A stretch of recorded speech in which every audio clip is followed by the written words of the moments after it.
this meeting of the Chartered Clubs Committee to order. We will, if you are willing to, please stand and join me in the Pledge of Allegiance.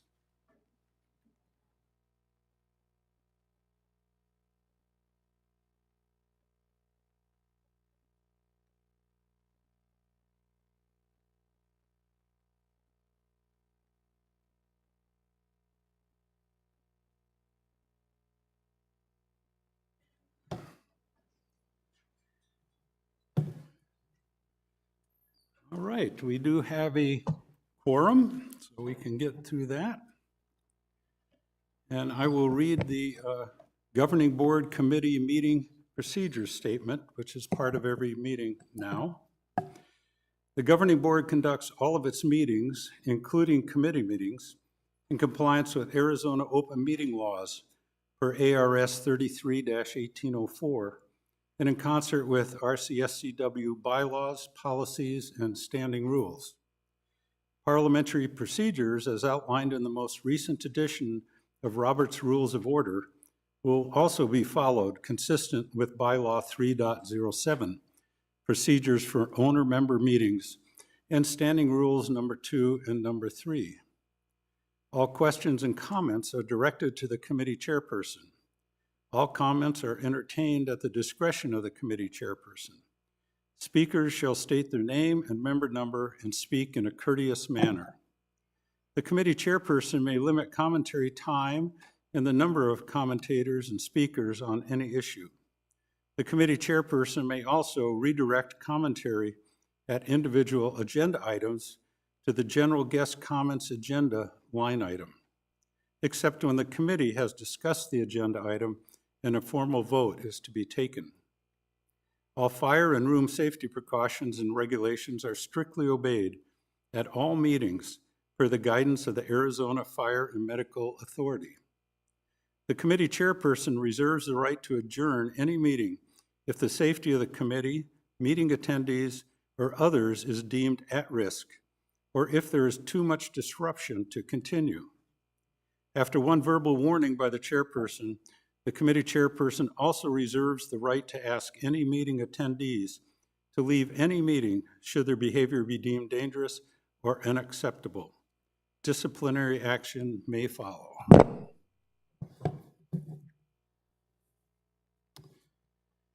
All right, we will, 2.01, we will entertain the minutes from September 3rd, 2024. Does anybody have any additions, corrections to those minutes? Seeing none, they will stand approved as presented. 3.01, we have the Chartered Clubs update from Recreation Manager Casey Huda. Casey. All right, good afternoon. Thank you and welcome as chair for Chartered Clubs, John. I just kind of want to give an update on our chartered clubs. We have 91 chartered clubs currently, and then I'm sure he'll talk about it later, but it says once assigned, which I think it's already been done. I'll be sending the club presidents information to the liaisons, so you'll be hearing from them. They are all categorized. As you can see, I have it listed here for everybody so you understand how they're categorized. And then I just kind of want to put a friendly reminder, because it was kind of a very hot topic last year going through the RR&Ps, is the participation percentage, that 50% is a target rate. I have gone through many of your guys' club tracks from January to now. I will say most of the clubs are on the right track. So I just kind of want to make sure everybody understands and feels good about that. And then if you are driving your membership, please just remember that doesn't always help your club. If you have 1,000 members and only 100 are showing up, that's 10%. So you don't have 1,000 members participating, you have 10%. So just be careful when you try and drive that membership number up, those people still need to participate. So it's just a friendly reminder for everybody as that has come up a little bit.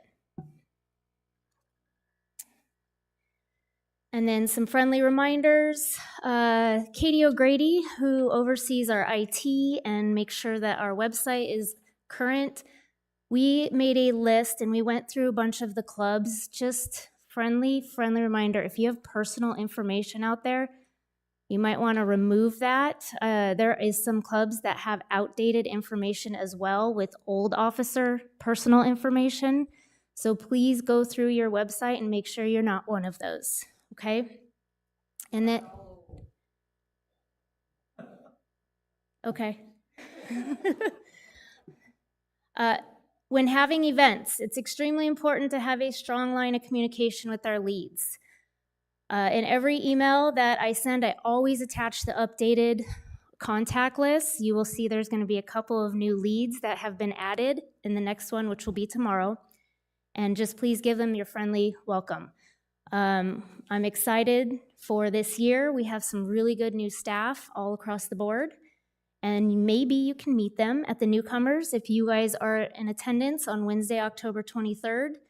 And then just for your treasurers, please pass along. I'm adding that too as friendly reminders on my mass emails for the treasurers meeting. And then the chartered club officers meeting, I will have those divided out at the next chartered club meeting, and then we'll get those emails sent out as well. And lastly, just a kind of a fun, friendly thing. If you guys have anything to do or don't have anything to do in November, our Johnson's Lawn Bowl Club is having a huge, Tracy, is it international or just national? International tournament. Even though it says the US Open, there's going to be folks here coming from all around the world. So just might be something you pop in and see what's going on, and just thought give a little shout out to them. Thank you. All right, Casey, thank you for that update. We will move on to 4.01, committee goals and important tasks for the year. Some of the items on this agenda were carried over from, I think, 2 meetings ago, or at least last meeting. They're being carried over from Alan Schlemmer when he was still the chair. And I'm not quite sure, I've had some discussion with him and others on what we should be talking about on committee goals and tasks. And I will just state that one of my goals is to create an environment for respectful discussion, and my goal is to keep an open mind. I think that is one of the most important things that we can do. We have to listen to other views and then with an open mind try to determine what is the right course of action. And the review of the RR&Ps is also an annual goal, and we will discuss this more under 4.09. Are there thoughts? I'd like to open it up to the committee if you have any thoughts of what we should be trying to achieve this year as a committee. Don't all speak at once. Yes, Nancy. I would like to really work on closing the us versus them. Being in several charter clubs, there's always this us versus them, and we're the them, you guys. They're the us's. But I would get out there and it was like, oh, the rec center's coming down again on us, or they're doing this, or, there's always that chit chat back in some of those clubs. And I would like to kind of make an effort that the clubs begin feeling that we're on your side. We want you to continue. We want you to be successful. We don't want to load you down with so many rules and so many suggestions that you feel overburdened. And I think at this age in our mature life, I think a lot of us just feel like we kind of know what we're doing anyway, but I know that I've been reading the RR&Ps until I sleep, which is usually every day. But that's something I'd like us to achieve, just to get out there, and we're liaisons, and even if you're not the liaison to the pottery club or something, stop in and say hi and see if there's anything they need, or You know, I would just like to start closing that gap. It's become kind of large, I think. I think we'd all agree, and I appreciate your comments. Thank you.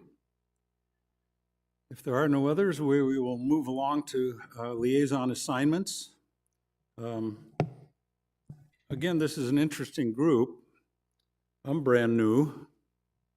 I think I've been to one other chartered club meeting. Hate to admit that, but it's true. And I only have 2 people that have been on the committee for quite a while. So we have a lot of new people here. And I had some discussion with Alan and with Katie and trying to come up with liaison assignments. And this is what I have come up with. Arts and crafts will be Pat Kramer. Cards will be David Bennett. Fitness and dance, Cheryl Tyler. Hobbies will be Vicky Erla. Sports will be Nick Turner, and a new member to be named at next meeting. Social will be Denise Rondow and Nancy Hunt, and performing arts, Casey Huda. I've passed out those assignments to all the committee members and asked them if they have any objections to that, or if they'd like to do something else, to please let me know. And at least at this point, I think everyone's okay with their liaison assignments. So if something changes down the road, please let me know, and we will certainly talk about it. Any comments? No? We're good? All right. Then we're going to move on to 4.03. These are capital budget proposals for chartered clubs committee sponsorship from Carl Wilhelm. Thank you, Director Chatton. Hello, audience. Thank you for coming today. We've got a lot to talk about today in our presentations and the upcoming agenda line items.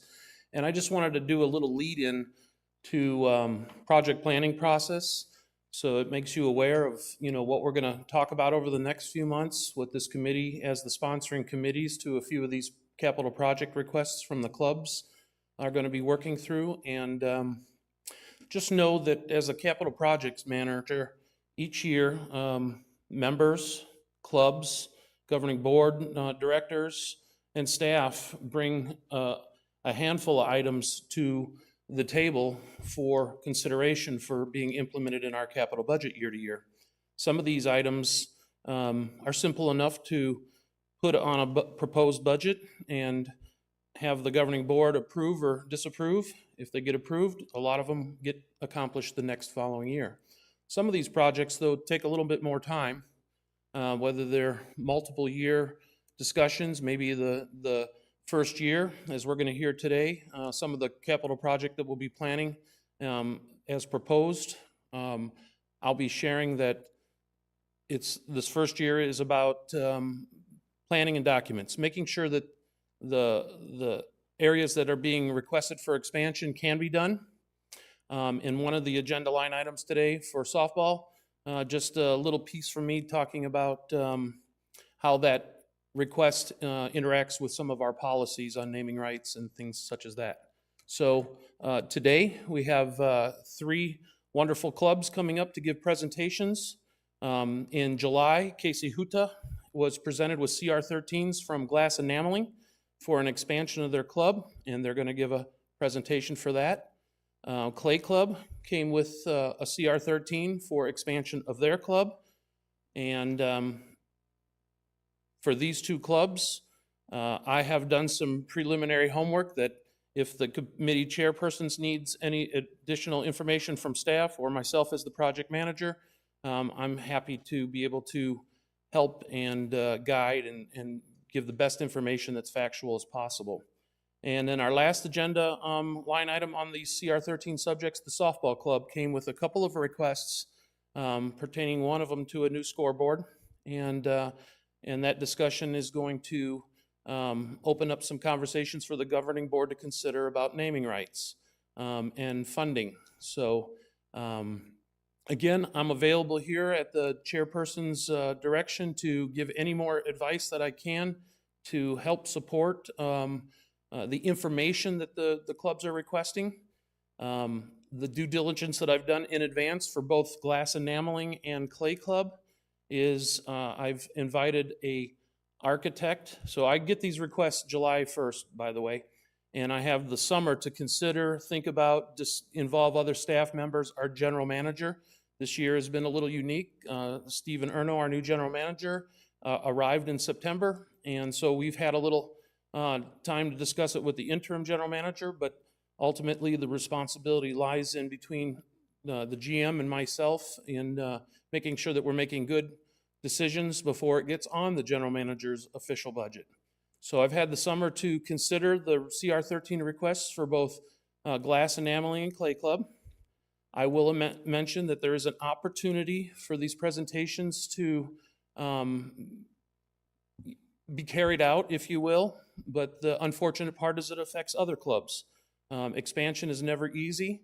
There's usually a little collateral damage that somebody's space is needed. And Casey, other staff members, were all here to discuss that, the committee, on how we can resolve this and hopefully move down the road with either a positive recommendation or ultimately the governing board approving or disapproving the projects. So with that being said, I think I'm available for more questions as needed. Thank you, Carl. Really appreciate that. Are there any questions for Carl from the committee? Any questions from the audience? Please go to the mic, sign in with your name and rec card number, please.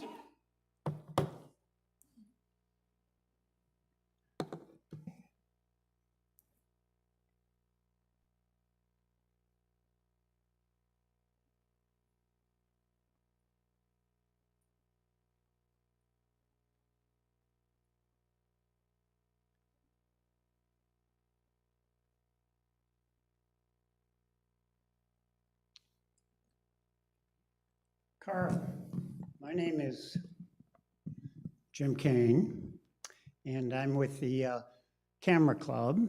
Good to meet you. And so my rec card number is 113497 for whoever else needs to know. But as a member of that, and with your CR13 request for more space, I've heard rumors that some of that more space comes at the expense of the current Camera Club. Can you comment? I will comment on that at the approval of the director. Please do. I think comments for specific presentations that are going to be made should be made after that presentation, but you're welcome to respond to that, Carl. So again, as I mentioned, that those CR13s do come into me approximately July 1st each year, or if not earlier. And we have some time to make considerations so that the club has guidance.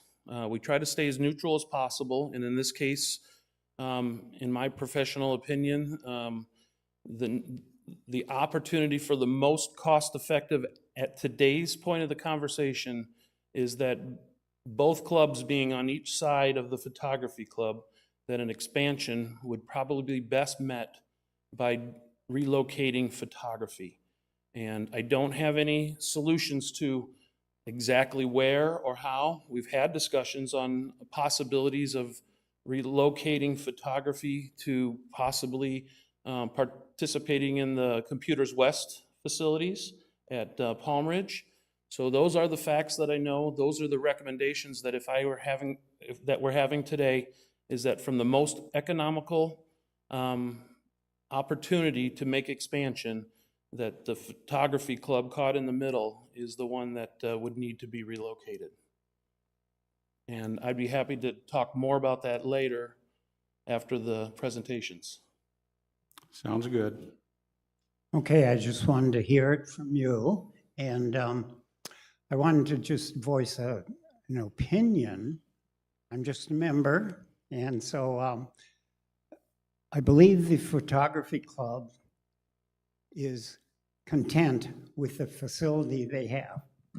And so I think contentment is a big deal in considerations, not just economics, but contentment. And so from my perspective, I think somewhere we need to get the voice of the photography club into this decision. And I appreciate those comments, and I think that's why you're going to have the support of opinions and comments from the sponsoring committee, charter clubs today, and as the months go by, there will be also comments made from other committees, because, you know, this would trigger a conversation that'll probably have conversations in the properties committee, budget and finance as well over the budget season. So all things will be considered, and you definitely have your time at the mic as well to share. So thank you. Thank you, Jim. Hi, Deborah Sinelli.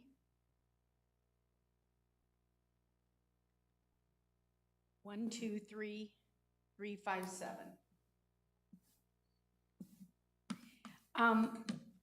My question is, for the glass enameling and the clay club, which I'm not a part of either one of those, what's the cost of doing this, and where does all that money come from?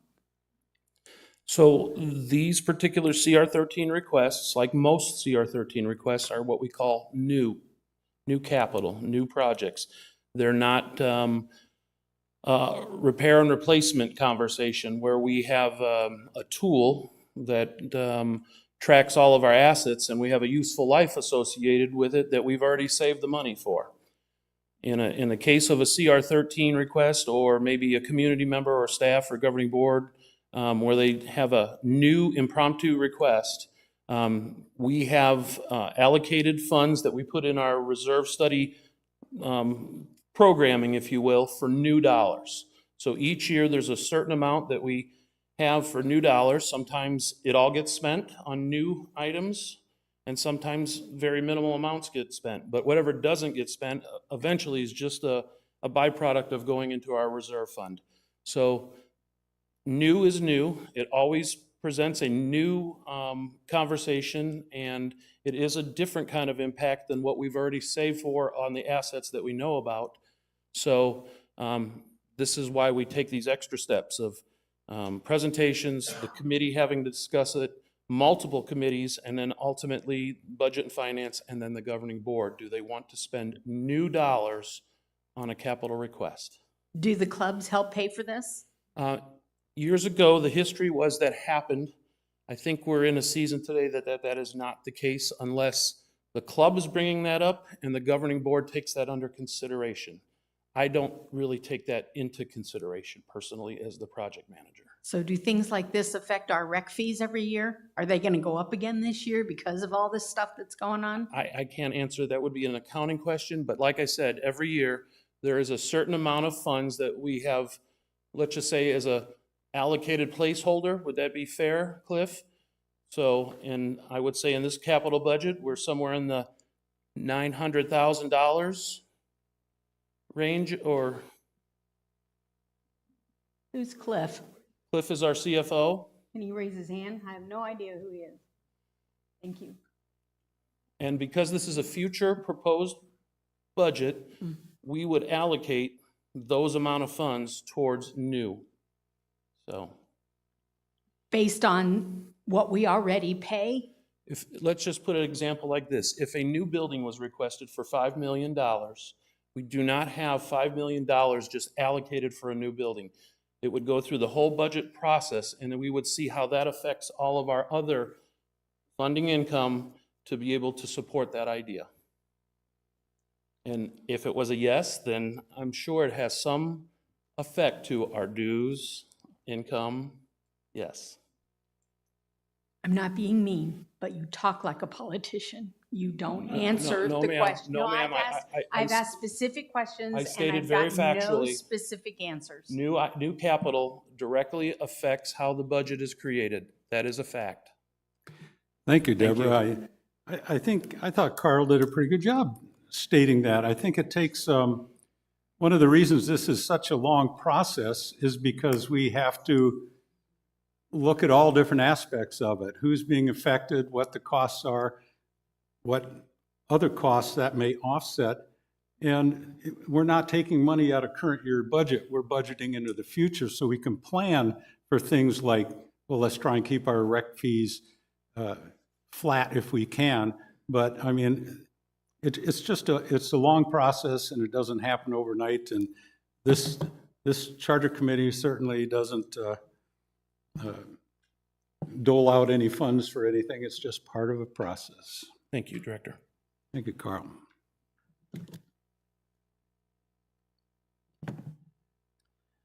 All right, we will move on to 4.04, presentation by the Clay Club. Welcome. Thank you.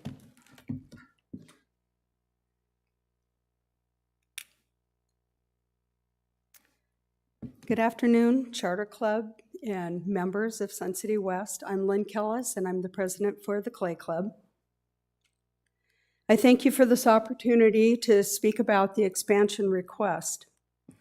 Just a little quick history. In 1984, there were 26 members that were awarded a room at Beardsley Rec Center, $200, 2 wheels, and 1 kiln to start the Clay Club.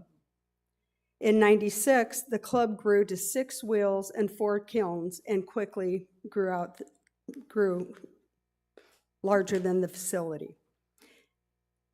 In 2004, the club moved to a new facility at Beardsley to accommodate its growth. 2011, the club band together and they enlarged the patio to 3 times its original size. In 2012, a new room was requested, which was later dedicated as the Dick Lee Studio. The members then had grown to 250. We offered 2 different types of clay and 3 glazes. Today, we have 119 more members than we did in 2012, working within the same space.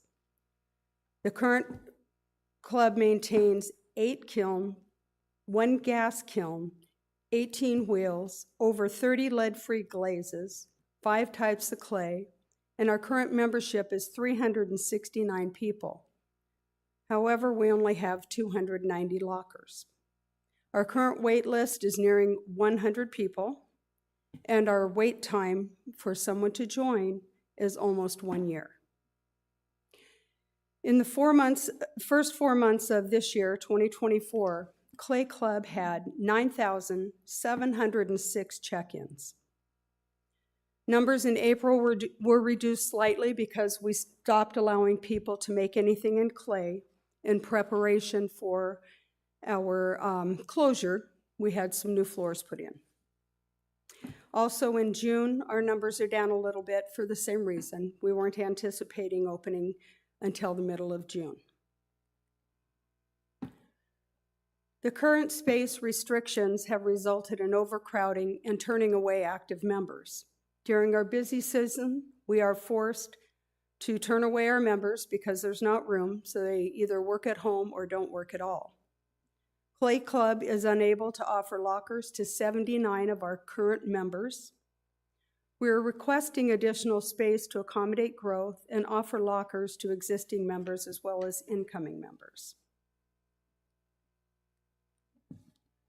The effect of overcrowding has also hampered our ability to freely contribute as we would like to some of our foundations.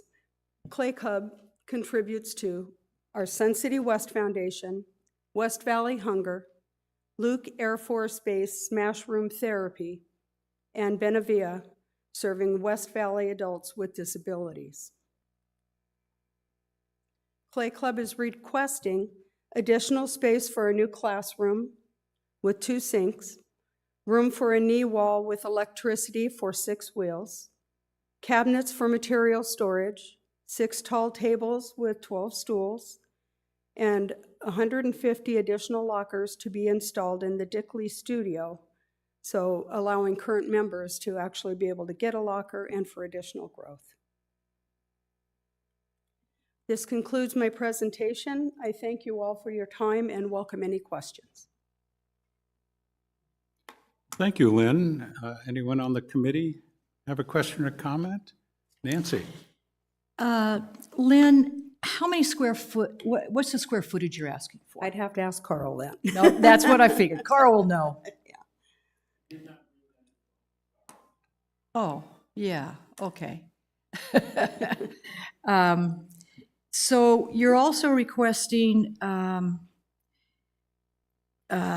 lockers, and for us somebody to install those. And the wheels, does the club going to pay for the wheels, since it's your stuff? Yes. Okay. We currently have the wheels. We Okay, have 18 wheels, and that includes those 6 that would be moved over into the new classroom. okay. And the cabinets, do you guys pay for, or would you like us to consider that in Carl's I'd like that estimate? to be considered in Carl's Okay, okay. estimates. I also forgot to mention, but it is up here, that we are also asking for an expansion of our kiln room, so that we have space for 2 more kiln. And those are items that we pay for. They're about $6,000 a piece. We're not asking anybody to pay for those. And adding 2 more kilns, Carl, is that going to mess up our electricity over there? I mean, not mess up, but.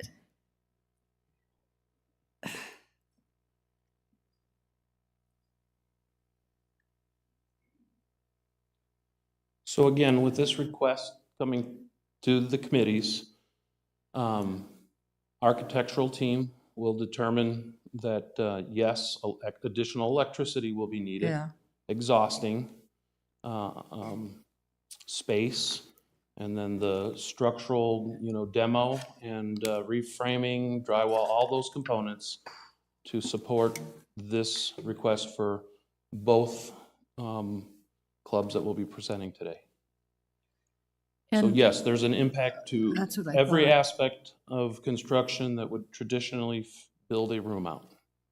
And we have plenty of electricity over there to pull. That is not something I will You wouldn't guarantee. even know I that will yet. have to, part of the Okay. investigation of first year planning. That's fair, okay.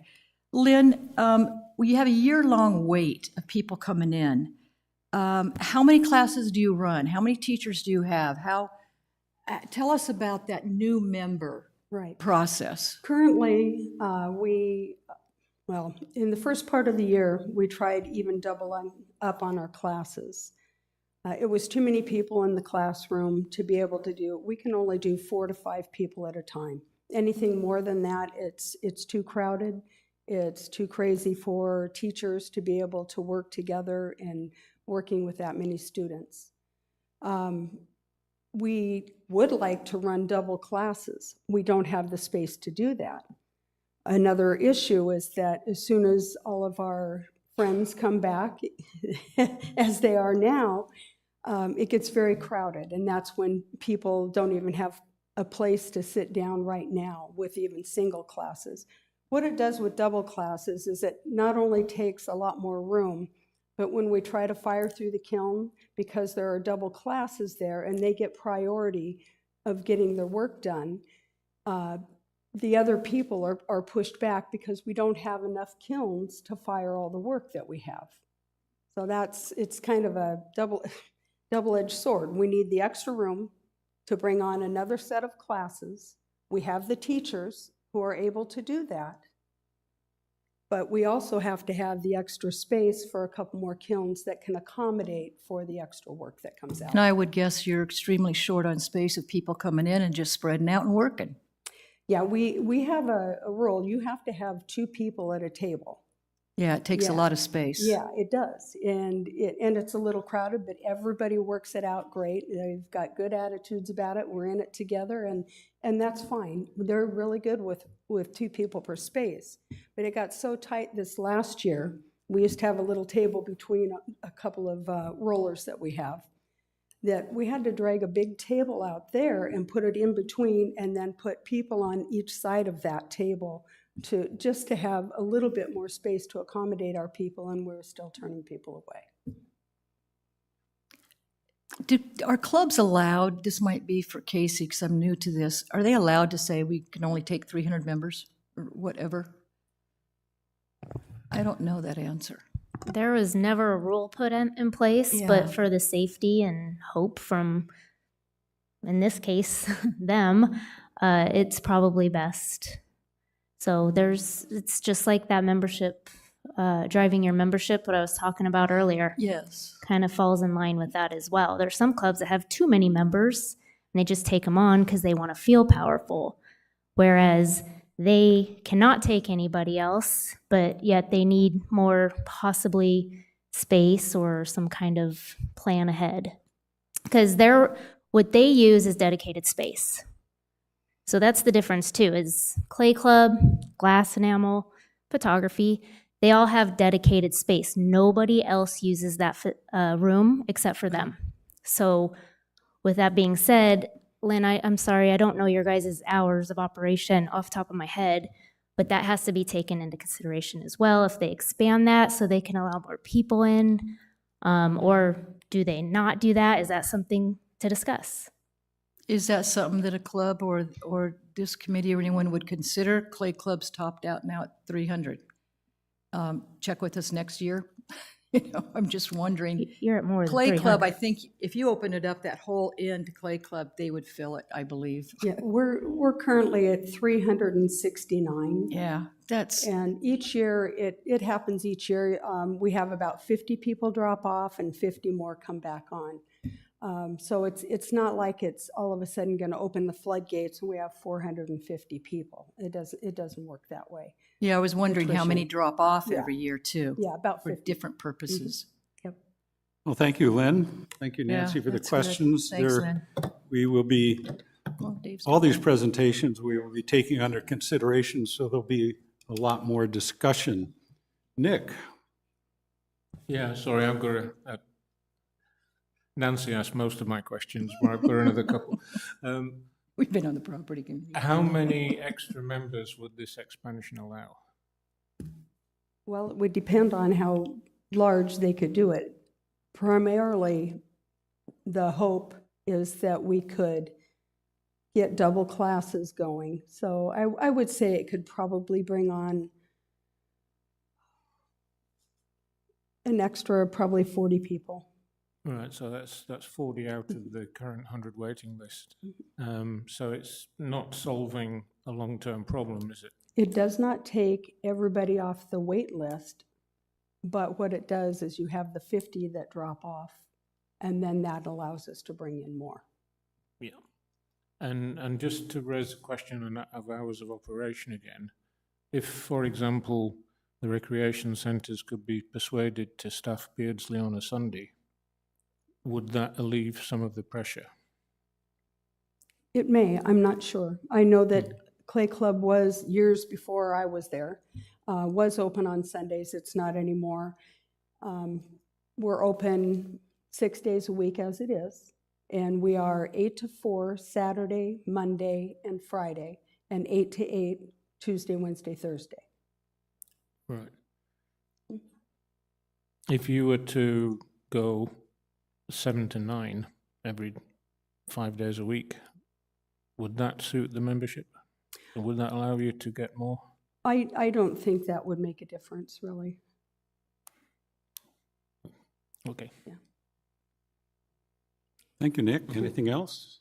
I would like to add one other thing, is that I don't think Sunday necessarily would make a big difference in bringing people in either. It may possibly, but. Yes, Pat, you had a question or comment? I've not been down there, so I'm just curious, is there room where you're currently located to do this expansion in that same area? You wouldn't have to move to a new location, right? I mean, I don't know where you're located. Yes, as Carl said a little earlier, we're located at Beardsley. Right, but I mean, And in between the Clay Club and Glass Enamel is the Photography Club. And that's where he was talking about the possibility of maybe relocating them and using those spaces. That would there's keep the not room cost. to expand outward. It would just be moving into buildings. My thought is it would probably be a lot more expensive, but. Okay, I it's- just it am would be curious possible. what, That would be a Carl question, probably. okay, I'm just curious. Would you like to respond, Carl? Yeah, number one, that would be a lot more expensive. So building 3 walls and a roof, and I don't know for a fact that we actually could, based on how the previous addition was built. But I mean, that certainly can be discussed.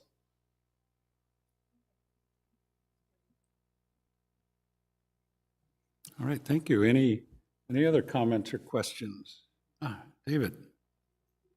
I just want to know about your kiln utilization. Is it pretty high since you need 2 more? Our kiln utilization is high, yes. All right. It has to do with the next club because they need kilns too. So, or talking about, I just wondered if there could get more kilns and share some of them. But No, we don't just go get more kilns, unnecessarily at $6,000 a pop. We're pretty cautious about how we spend our money.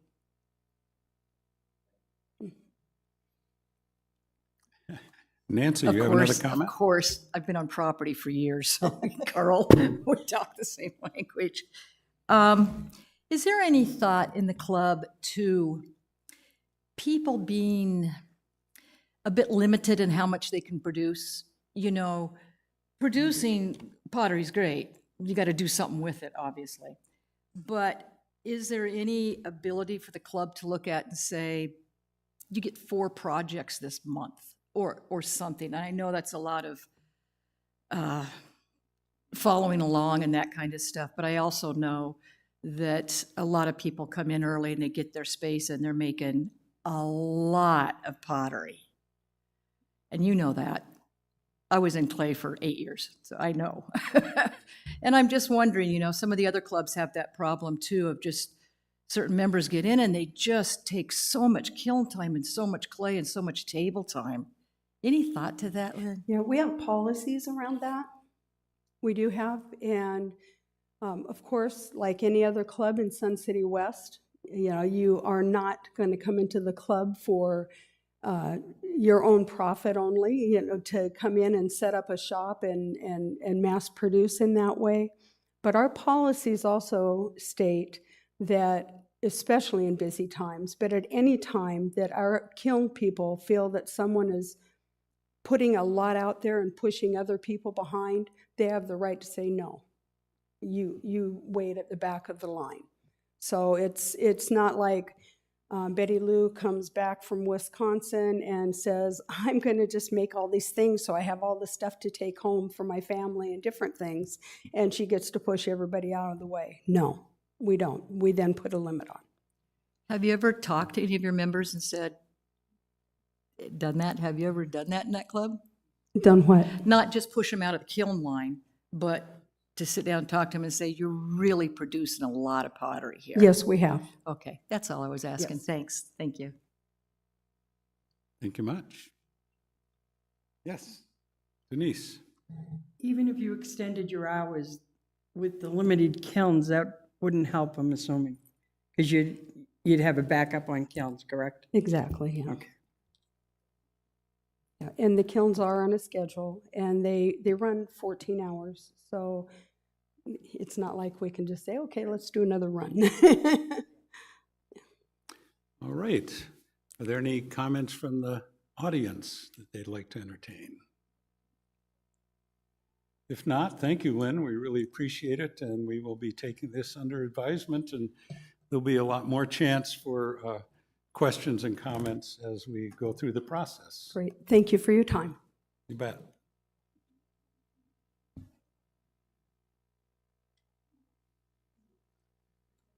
We will move along to, which one's next here? 4.05, Glass Enameling Club. Please. Hi, I'm Darlene Cooper, and I'm the president of the Glass and Enameling Club. And we're got a lot of similarities to Lynn. Our clubs are real similar in the way they operate and the way they go. We actually started out, our pictures aren't there. We actually started out as the copper enameling called the copper cookers. And they used to be in the large space at the end where clay is now. And somewhere along the line, before I was in there, they started losing members. So they flopped with the clay club. Clay club kept growing, enameling kept shrinking. We all had kilns, so they used the kilns a little bit for fusing, but not that much. Well, then they started emphasizing glass fusing, and all of a sudden, there was a lot more interest. So even though the population of Sun City West is contained because of our border, our lines, our interest keeps growing and our membership keeps growing. And the room they moved us into is now not close to being large enough. As you can see on the slide, our growth. So we will be up to 200, which we're small compared to Lynn, I know that, but we're up to 200 by the end of the year, and we have classes already scheduled for the first 5 months, and then we still have a wait list after that of another, I think at the time we did this, we had another 32, but I think it's up to about 56 now. So that's how, and we'll do the same thing. We'll drop some off at the beginning of the year. So the ones that we have scheduled in the classes now will probably replace the ones there. We've actually had to go to using Sign Up Genius, which is our, most of you probably have been familiar with it, but you have to sign up to use the class, to use the room. And if they do not sign up in that and we end up with more people in the room that we can allow to work, the ones that didn't sign up have to leave. And that has happened quite a few times during the winter, not so much in the summer. We're unable to hold membership meetings in our own room because there's too many people that come to them that is past what we're allowed in our room. So we have to go to the rec centers and rent another room in order to even have our monthly meetings. So we've limited our classes. We really need, with the size that we're getting, we're needing a monitor desk now, where before we've always just sat at a table and called that adequate. Now we can't really have them using a space that somebody could be working at. We need them to check people in to make sure they're signed in and have signed up on Sign Up Genius, et cetera. We have 27 places where they can work in our main room, our total in both rooms. So we have 18 in the one room and 8 in the other. They gave us an extra room last year, which has helped. It's across the hall. We're dealing with glass, so we're hauling glass back and forth. Our kilns, for our kiln committee to work on, is on the other room. So people are working with glass that is not glued or not fired, so it's pieces put together that can fall apart and going across the hall. Our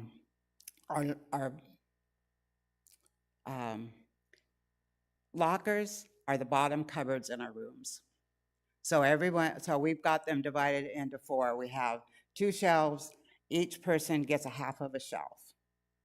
It's low on the ground. It's hard for people. We have people that come and say, well, I can't use that locker. I've got a bad back. I've got a bad knee. I've got a bad this. I've got a bad that.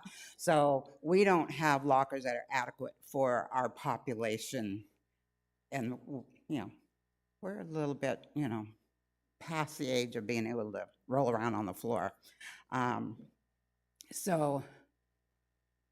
we have a lot of molds, kilns, the whole works. Here's a picture of some of our kilns. And we have a whole kiln room.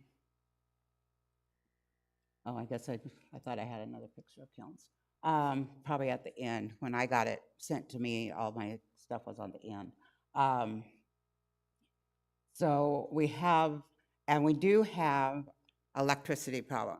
The last kiln we got, they came in and they wired it up, but it was wired in a place that one of the other kilns was removed from, and they told us we had maxed out our electricity power. So as long as, if we continue allowing people to join the club, we would need more kilns eventually, and we could not get them. There's not enough electricity available. So, I don't even know where I'm at. There, mentions the glass, carrying it across the hall, carrying completed projects from one room to the other. We have a handicap door on our main room because we have a lot of people in wheelchairs and, well, not a lot, but we have some people in wheelchairs and use canes and walkers and that kind of thing. The room they've allowed us to use in the interim does not have that. So you're trying to hold your glass, open the door, you know, not drop anything, not run into anybody in the hall, crossing the hall. And since we have most of our lockers in the bottom counter, bottom cupboards, we also limits the space that we have for the glass we bring in for our members to purchase. Here's a picture of our wonderful lockers. So we have 32 across the hall, which relieved a lot of the pressure on people not having at least any kind of locker. And we have 70 in our main room. But there's still a lot of, so that we have 100 total. We still have a lot of people that don't have lockers. We have a lot of equipment that requires water and that kind of thing. I would like to have a wet station to make it a little safer. Here's just a picture of our rooms in general. The two baker's racks there, that's what we've, brought in to take care of the stuff that gets fired and that has been fired because we don't have covered space to do it. We did it at one time, but now it's not big enough, and so we've had to compromise that. That's our molds on the right-hand side there. These are some of the things that we like. The one on the side is, on the right side, I'm sorry, is what stained glass has. And they have their work in progress below their tables, and they have some really nice tables. We have sitting tables just like you have when you go around here to dinner or something. The one on the top left, that's our method. So we've come up with workable things, but they're not ideal. And I'm not getting a picture of the group. So anyway, I thank you for your time. I'm open to questions. A lot of the questions the board asked Lynn is also applicable to us because we're in the same building and we're talking kind of the same space, maybe splitting space, I don't know. I was pretty much told that we don't make most of the decisions. If we're approved to get this, all the committees do their research and they tell us how much space we would get, where we would get it, and that type of thing. So, questions? Thank you. Thank you very much. Sorry, I hope I didn't ramble too much. It's all right. Yeah, it is a process, and it does involve more than one committee, and involves operations, obviously, so. Right, yeah. But this is, it was. I work for the government, I understand. Yeah, appreciate the presentation. The Okay. committee have any questions? Any questions out here? Oh. David? I have a question. You say in here that you're only allowed 4-hour shifts. Is that you're only open for 4 hours? No, we're open 8, and that was one thing I could clarify a little bit on the evening one, at least for us. We're open from 8 to 8, 6 days a week. We're open 8 to 8, 6 days a week. We have it broke up in 4-hour shifts, so we have 8 to noon, noon to 4, and 4 to 8. Our 4 to 8 is not maximized out. People don't want to work at night. We have a few do. There's a couple nights a week that they use it, but it's not utilized like it, you know. We don't have night owls. I don't know. Another question is, do you have any idea about what percentage? There's in the RR&P, there's operating hours. It says all arts, crafts, clubs must schedule their operating time to allow for a minimum of 75% to be used by their club membership? Do you have any idea if you're, We had 72%, like in February or March, somewhere in there, when we had our snowbirds here and stuff. Hope nobody's offended by that term. And, but as the summer went, we got down to probably 45 or 50% on a lot of the months. okay, thank you. Anybody else? Any other questions? Any other questions or comments from the committee? Nick? Similar questions as we asked Clay Club, is that how many additional members would the expansion allow? I would think we could bring on at least 100 more. That would put us up into probably 100 more, I'm guessing. It would put it so we could actually have our classes more often, and hopefully the room for people to be able to come in and work once they got through. Right now, they may not be room to come in, and if you're new, you need to get in there and be with the people and learn from them continuously, so. And how long is the wait at the moment? Right now, we're at about 6 or 7 months out. Okay.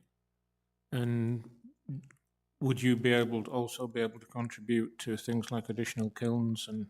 Yes, if we got more, we allow people one kiln firing a week on the kilns they can do themselves. And then we have a firing squad that has 3 large kilns, and if you want to pay for it, you can put your product over there to be fired. Okay. And we would enlarge that of our population, because we barely meet what people need now, Okay, thanks. but we need more electricity and more space. Thank you, Nick. Yes, Nancy. Just a quick thought. Have you guys ever talked about assigning times where if you're the newer members, you do get to come in between 4 and 8? You know, you kind of work your way up to the early shift like the cops do.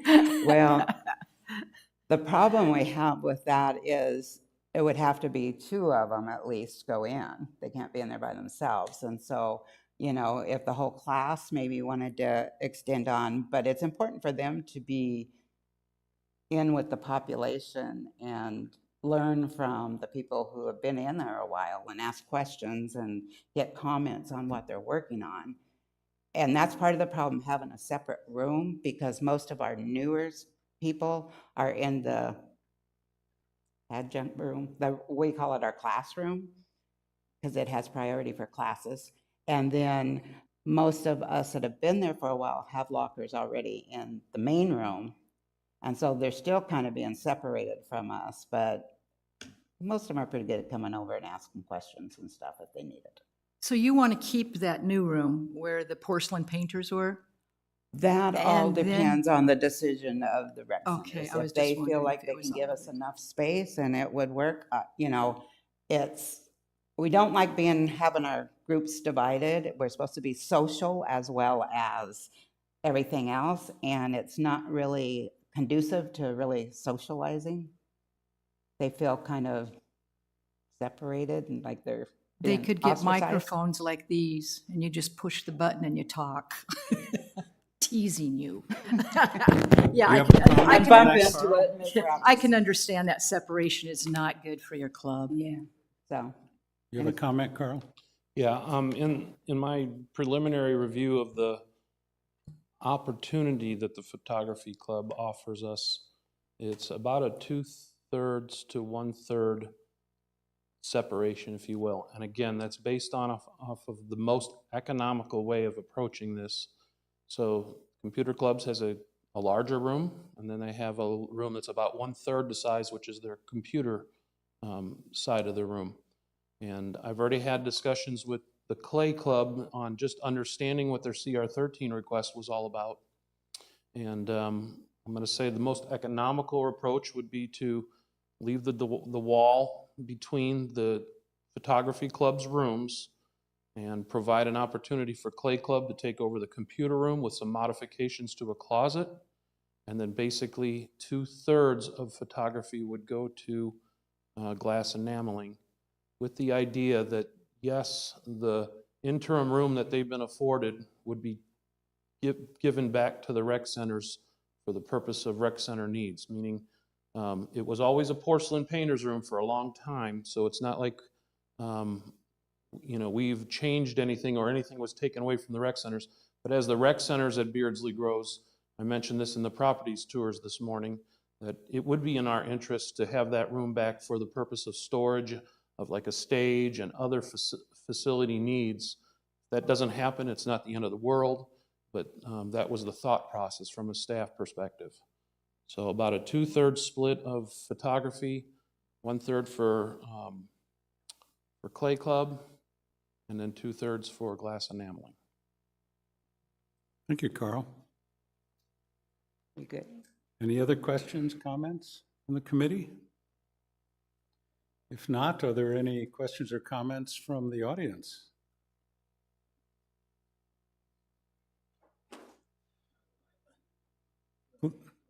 Please. My name's Nick Misso. My number is 130703. Just a question for curiosity. How similar are the kilns between the glass and the clay? Well, the kilns themselves are similar. Clays have to go a lot hotter than the glass goes, and they can't be interchanged because the staining of the clay can ruin the glass. So, unfortunately, that's not an answer. Otherwise, we just. Thank you. Any other questions or comments?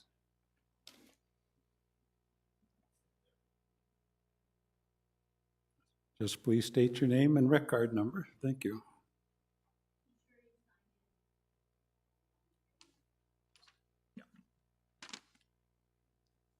Good afternoon. I'm Greg Swinney, 123528.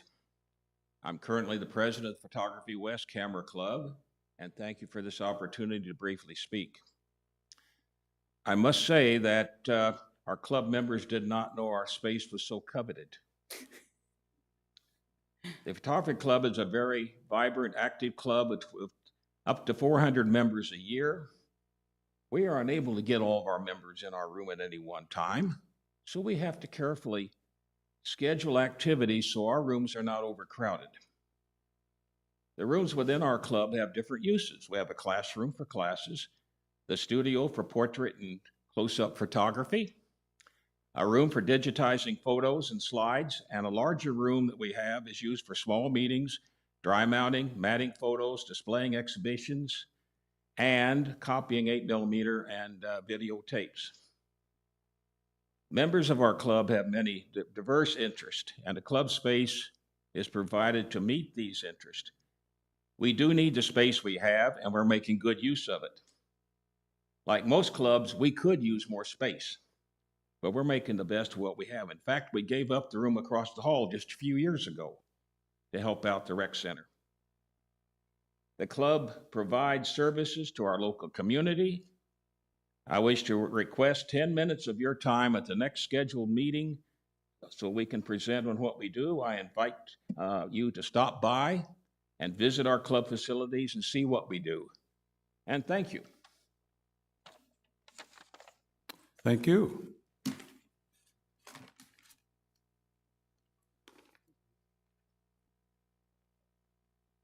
If you have a comment, please go to the mic.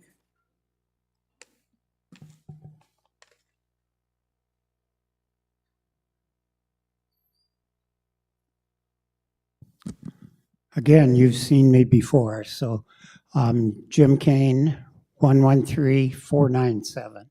And my comments will be brief, but I do recall several years ago there was a coveted reallocation plan that was going to take our club and use it for the train club. And so they could have their outdoor facility and their indoor facility in one location. And this was a major solution. That didn't happen.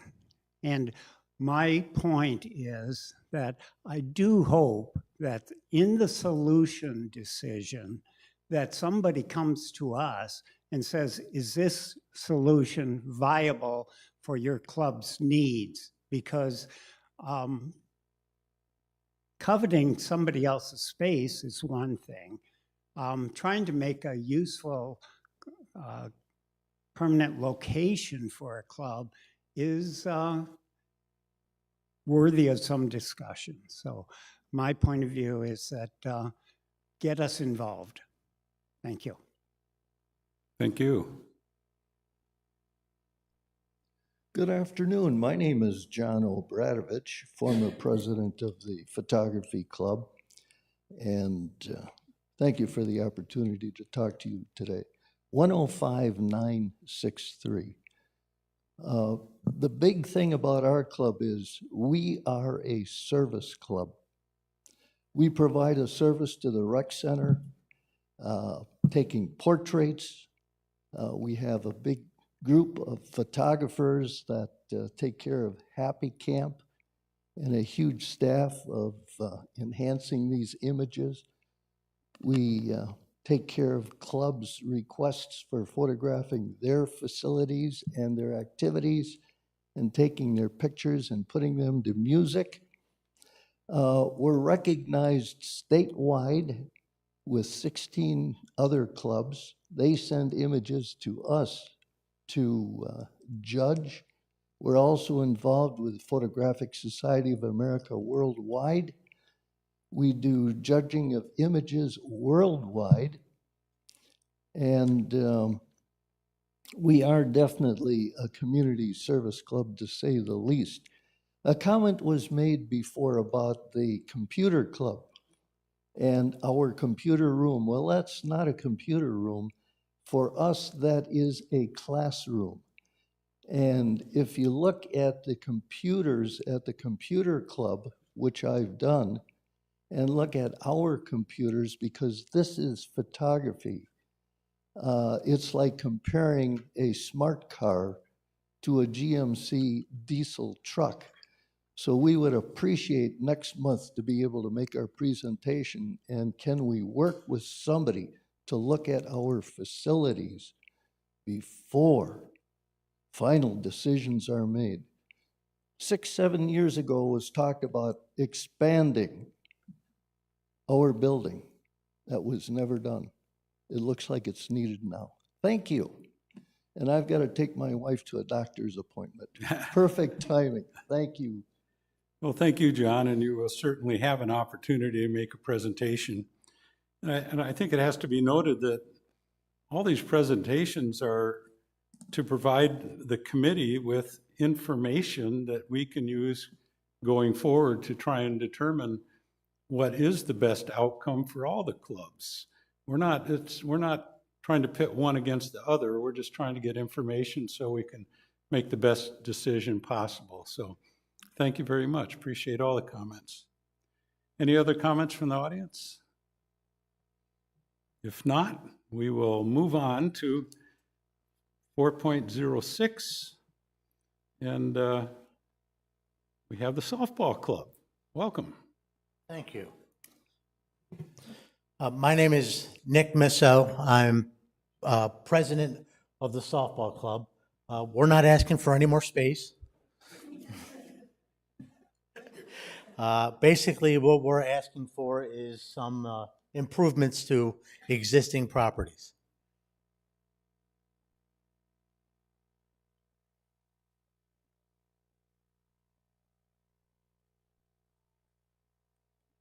Ta-da. All right, so the things I'm looking at bringing up today, mentioning, is our outfield fence, which we've had in a request for a couple years now. And with the fence is our padding. Our bleachers, which actually Carl and his group have already started, and they're looking very good. We are in the need of a new scoreboard. And then I want to bring up the question about the banners we have in our outfield. Right now, this is the fence we have in the outfield. As you can see from some of the pictures, we have some rather large holes in the fence. They're not safety issues. Nobody can jump that high to reach them, but it is an appearance. Right now, I like to say that the field that we have at R.H. Johnson, it's a diamond, and it truly is one of the jewels in our community. Right now, it's going through overseeding, so the grass is brown. But during the spring, fall, winter, that is one of the best looking fields in the state of Arizona. We are the envy of every other retirement community around us. We have the nicest field available. And, you know, you can't see this unless you're on top of it, but it is an appearance. I have had several friends of mine move to this community just so that they can play on this field. So I think it is in the best interest of our facility to upkeep what we have. See, this is just some other areas of our fence. One of the things that we have noticed lately is the fence around the areas is starting to turn up a little. That is not something I am looking to replace at the current moment, but I think it's something that I will be showing in the next coming weeks.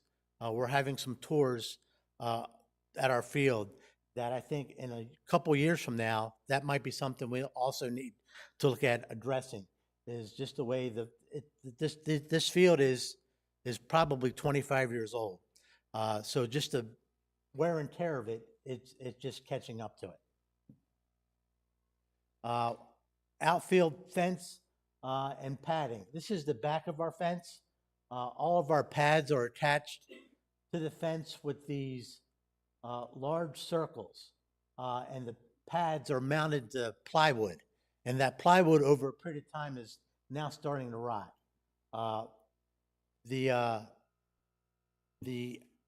cost that we currently had budgeted is just short of $500,000, and which includes the fence and the padding.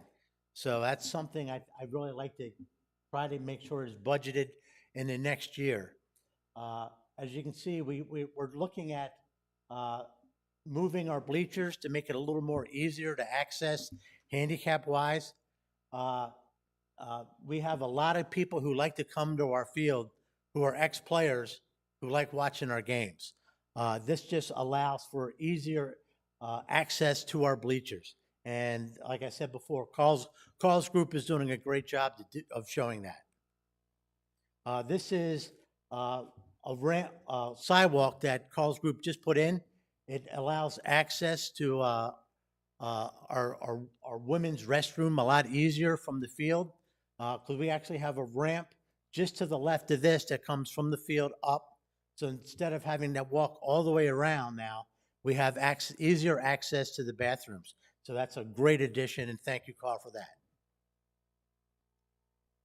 that. This is one of the discussions we're having tomorrow. They poured a footing for the backdrop of the bleachers. So we're planning on moving those further away from the fence to allow access easier of passing between the bleachers and the fence. And like I said, that just makes our handicap access that much better.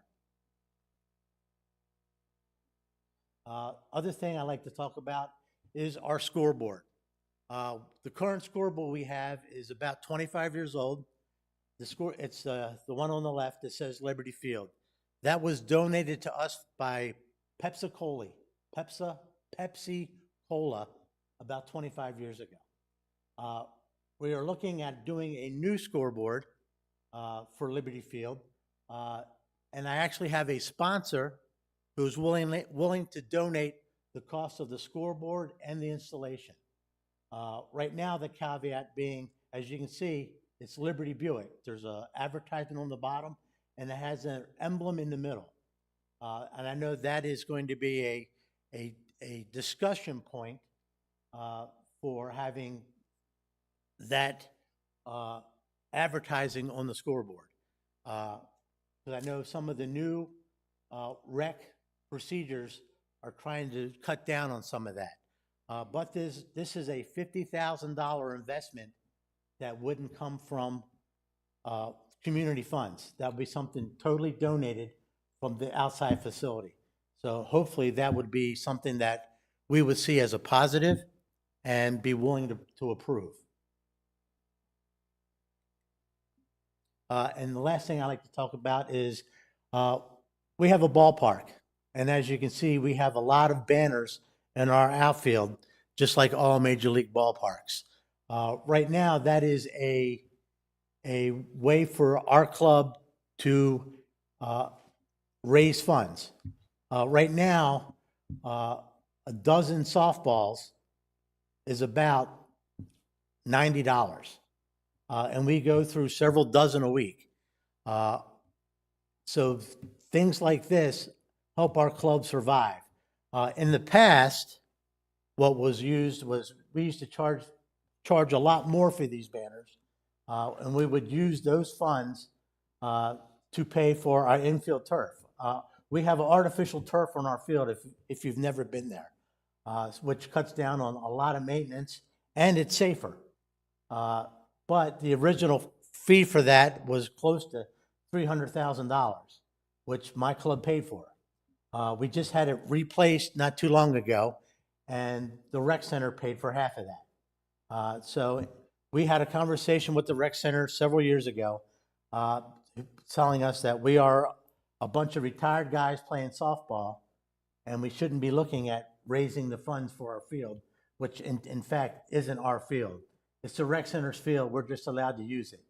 And we can appreciate that, but we are not opposed to being in a position to help pay for some of the stuff that we're getting to use. So I would just say, keep that in mind.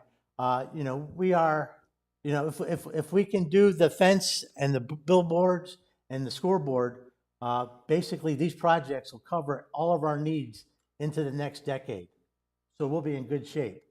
Like I said, the scoreboard would be donated, so no funds are required from our community. The banners allow our softball club to raise additional funds to offset some costs. And of course, the bleachers that we're fixing allows for more of our fans to come see the games. So any questions? Any questions from the committee? David, go ahead.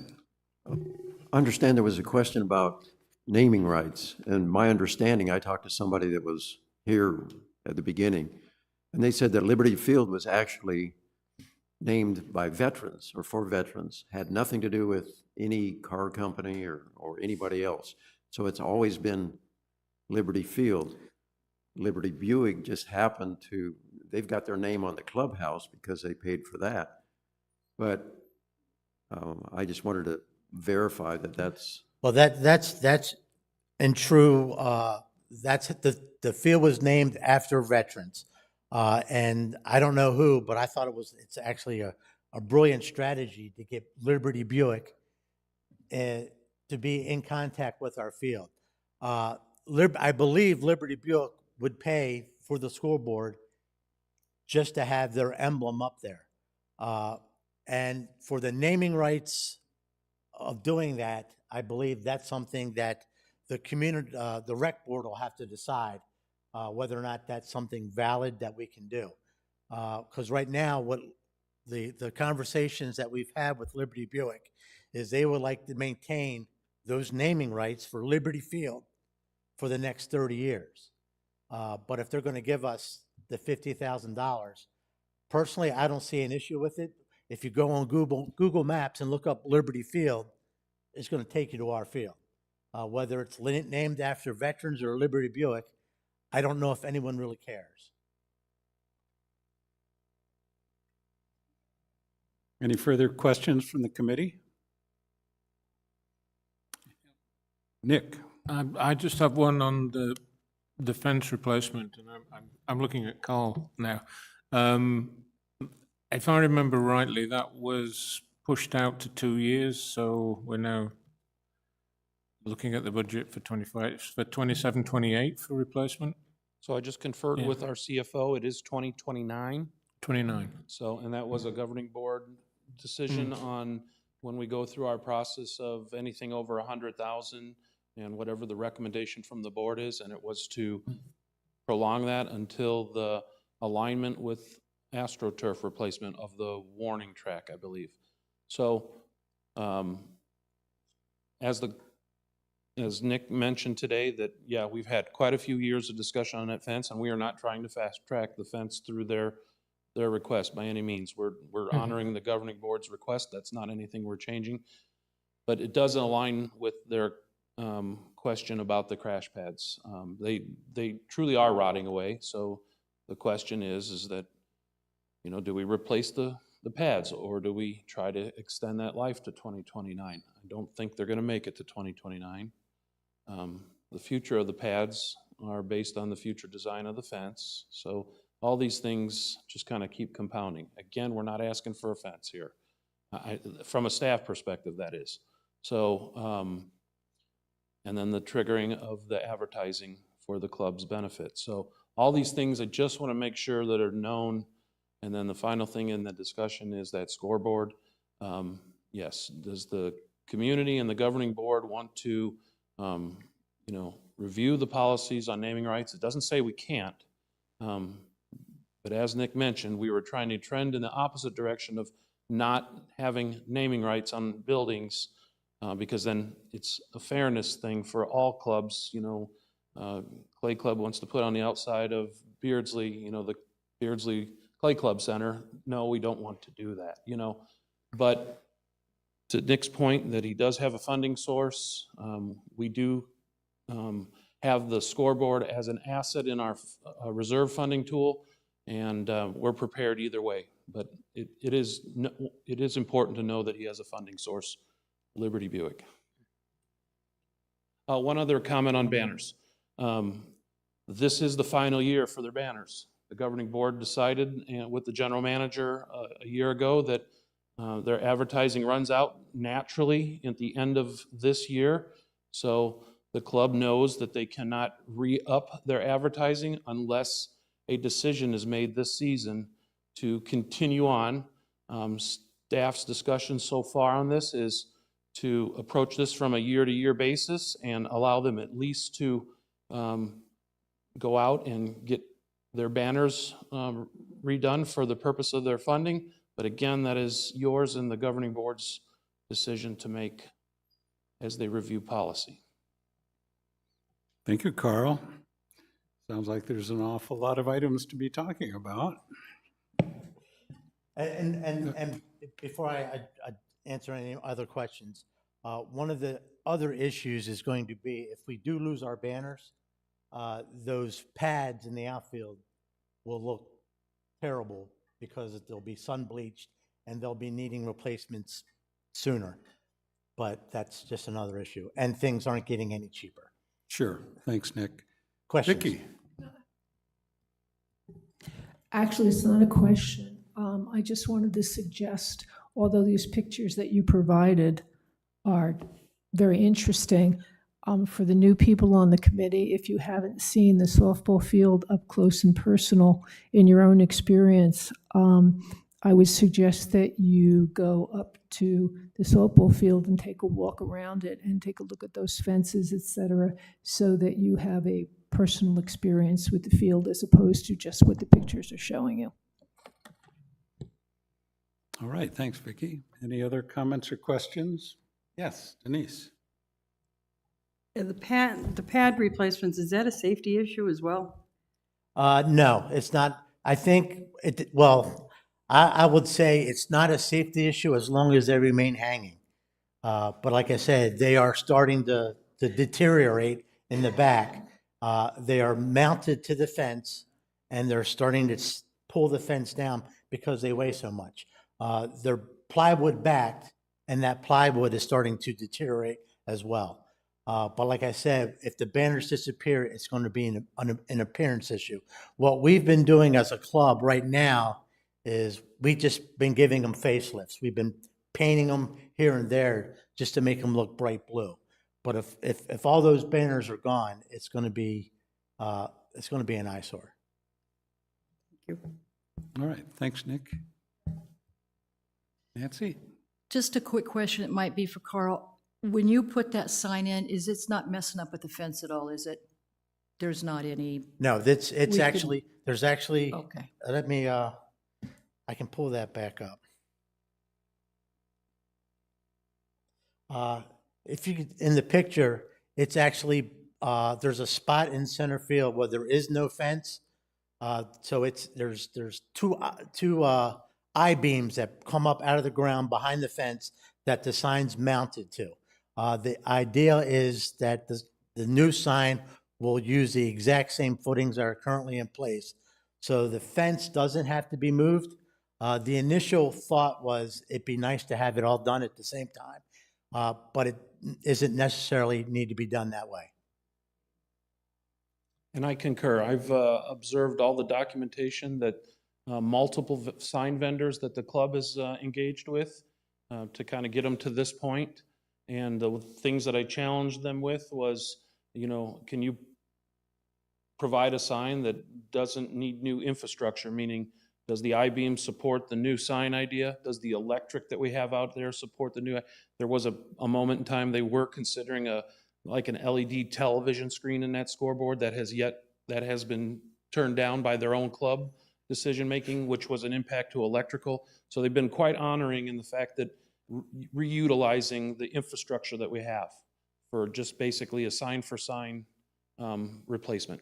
Right. The main reason we're looking at replacing our sign is, like I said, it's 25 years old, and it's old LED technology, and the bulbs that are in there that have gone out cannot be replaced.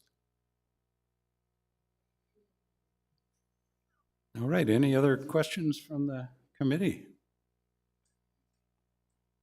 Well, I'm kind of disappointed you don't have the LED screen, no instant replay on the softball field, huh? Well, we have enough conflict. Any questions from the public, please? Be sure to write down your name and your rec card number and announce that. Thank you.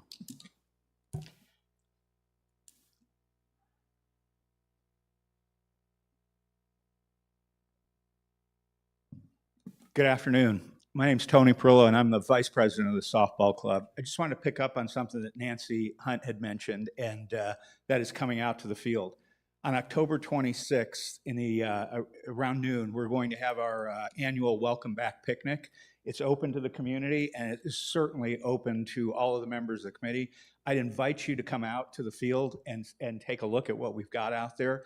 Many of the sponsors that have the banners will be there at the field showing their thing, and it will demonstrate the connection that we have with the community and the businesses in the community. Some of them charitable organizations, some of the profitable businesses here in the community. But it'd be a great time for you all to come out, meet a lot of our members, see the sponsors that are there, and understand exactly what we do and the gem that Nick is talking about as part of the community here. So just wanted to make sure that offer was out there. Thanks, Tony. What time is that? 11 o'clock? The serving the food will start at noon. It'll be noon, and just so you're warned, I am making me and a group are making pulled pork. So, all right, thank you. I've had his pulled pork. It's really pretty good. Ron Wambach, 100988, regarding softball and the banners that are out there. This is a unique situation that we've got where I think if we don't reinstitute the use of those banners, we're passing up a wonderful opportunity for not only our club, but the community to benefit from these sponsors who provide money to help us out and run this field. And if you look at the field or any field without any banners, just a plain old fence out there, it is nothing compared to looking at this field with banners all over the place. It's exciting just to see it and be there and feel the excitement of playing on a field with that plushy outfield, with that wonderful setting and all those banners. You got to be out there and enjoy softball. It's wonderful. Do not let this pass. I know there's been controversies over using banners for different activities, whether it's tennis or pickleball or softball. But I think we're missing the boat if we do not utilize this and bring in these sponsors. I think we still have a waiting list, don't we, for people that want to provide banners out at that field? I mean, that's awesome, you know?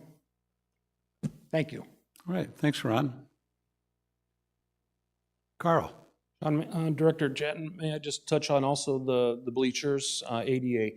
Russ Boston and I took the approach of the Club CR13 original crest on bleachers, and because it had the ADA component of safety and creating a better space for all the observers, we have made that happen. So on first baseline, again, like Nick mentioned, I have already poured a concrete walkway that goes from the clubhouse to R.H. Johnson's Boulevard main walkway, and it cuts off approximately 50% of the walking space that somebody that's challenged in being able to get to the restrooms.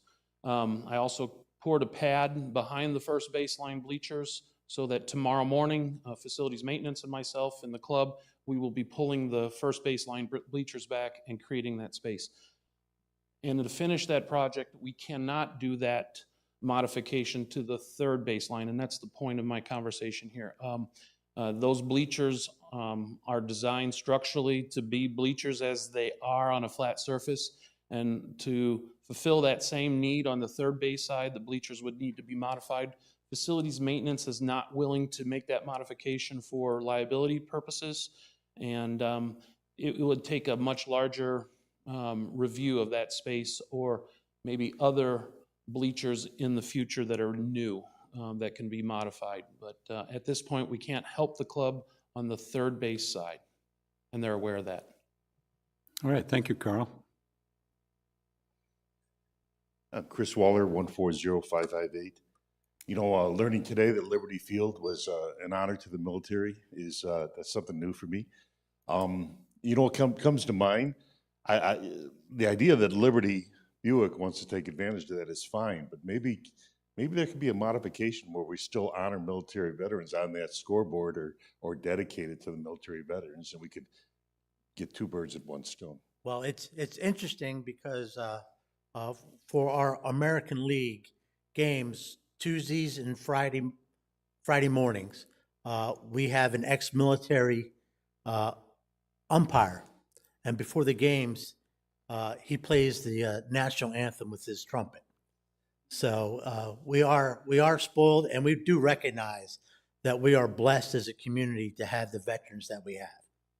I just wonder if Liberty would appreciate the I concept think of dedicating it to the military. It's very possible. What I would suggest to Liberty is if it passes through the committee that they can purchase that scoreboard for us, I would have their insignia up in Liberty Field, but at the base of that where it says has an advertisement, right, I would change that just to have an honoring our veterans instead. Or in addition. True. Thank you. Thank you, Chris. Oh, another comment coming. Please just sign in and give us your name and rec card number, please. My name is John Freilich, 103345. I've lived here for 20 years, thankfully. I want to speak personally about what I see at the ball field.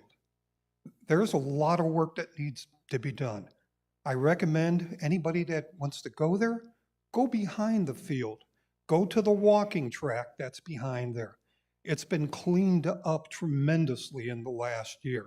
And you say, how do I see it? Well, I jog at times, but more so, I'm the person who shot the photograph of the ball players that's displayed in left center field. You know, there's so much. I'm a member of the photography club, and I do this as one of the things to help the community. But I think you have to go behind it and see what they're trying to do and why it's important. Why to get those banners replaced in a rotational basis so that things will happen properly and nobody gets hurt and it doesn't look ugly. This Arizona sun has been murdered the last couple of years, so everything is taking a bigger beating. Thank you. It's Thank you, very John. interesting. The banner he's talking about shows a row of our ball players. I think they're coming out of the bushes in the back. Yeah, they are. And it says, "Is this heaven?" No, it's Liberty Field. And that was designed by the ball teams and voted on. Thank you. All right, thank you very much, John. Any other questions or comments? If not, I want to thank you for your presentation, and there'll certainly be a lot more discussion. Thank you for your time.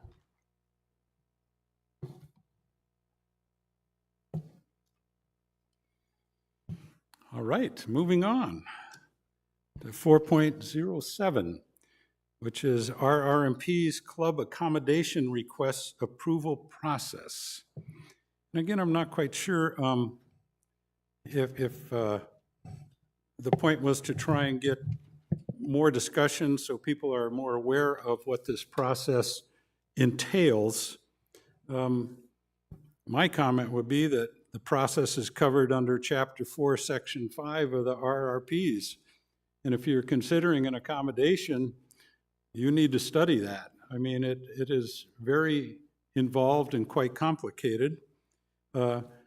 Vicki has prepared a checklist, which would certainly be helpful if you're looking to do an accommodation.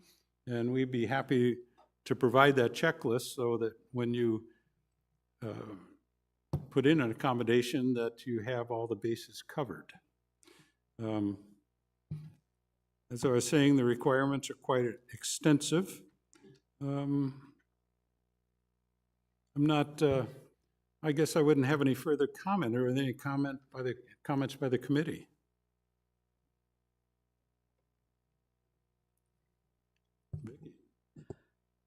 If your club is thinking of requesting an accommodation and you sit to read that, what is it, Chapter 4, Section 5, when you read it in narrative form, I think it can be, as John said, I think quite daunting. I sat down to reread it several times, and the checklist that John mentioned that I made up was actually to make my life simpler should any chartered club come in to request an accommodation. And it's a checklist of 6 items. Rather than reading it in narrative form and constantly having to review it myself, this makes it much more simple. I guess the 40 years I taught high school paid off when I made this up. This piece of paper that includes the list of information that the chartered club seeking an accommodation has to include in the written request is actually, it's just a statement or 2 for each of the 6 items, which covers everything that's in that narrative form. This is like the Cliff Notes version. All right, so in my humble opinion, not just because I put the checklist together, but I really think it would be beneficial so that you make very sure that when you send in that submission, all right, that request, that you have everything in your packet, which the first 1 or 2 times you read it in the narrative form looks like this is going to take 6 months to do. Not really.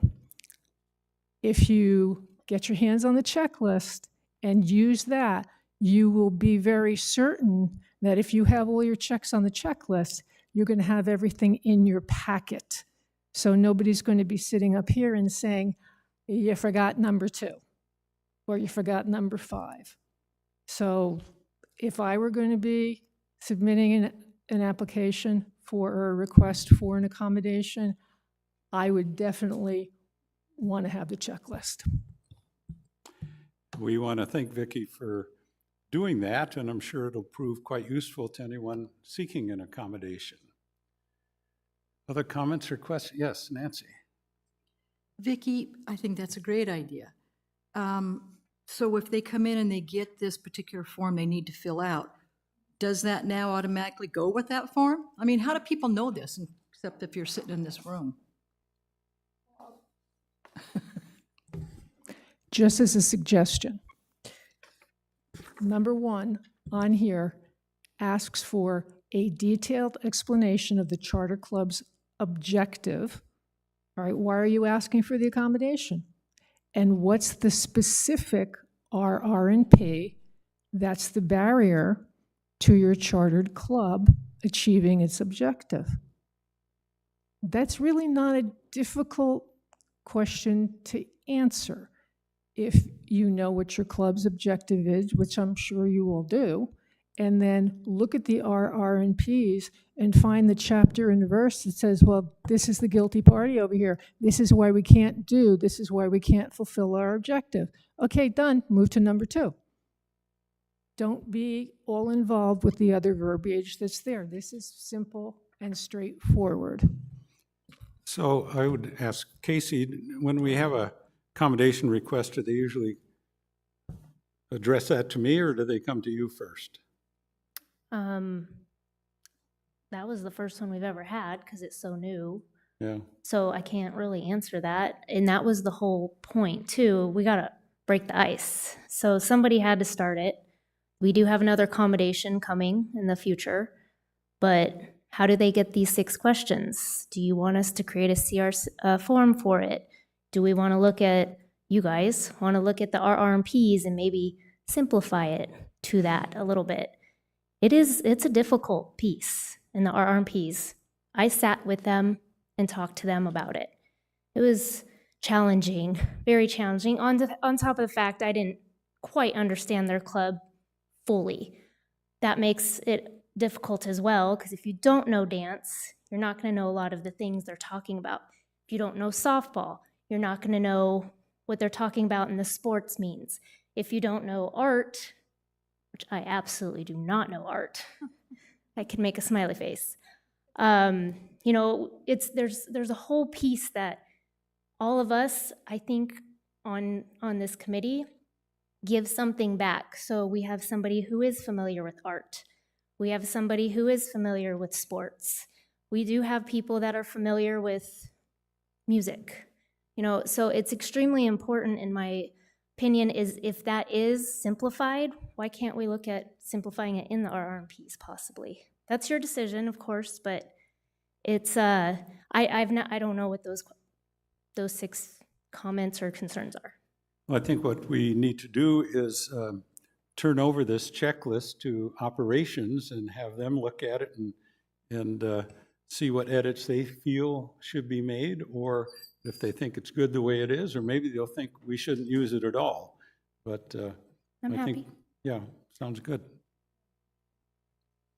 Yes, Pat. I guess one thing I'm curious about is, why does requesting an accommodation have to be so involved? I mean, it goes on and on, the documentation that has to be provided. It seems like it could be made much simpler to state what you need, why you need it. And I just don't understand why this packet is so huge when it's completed. I can't answer that, but the gentleman at the podium, our president, might be able to answer that. Jack. Jack Leary, 128260.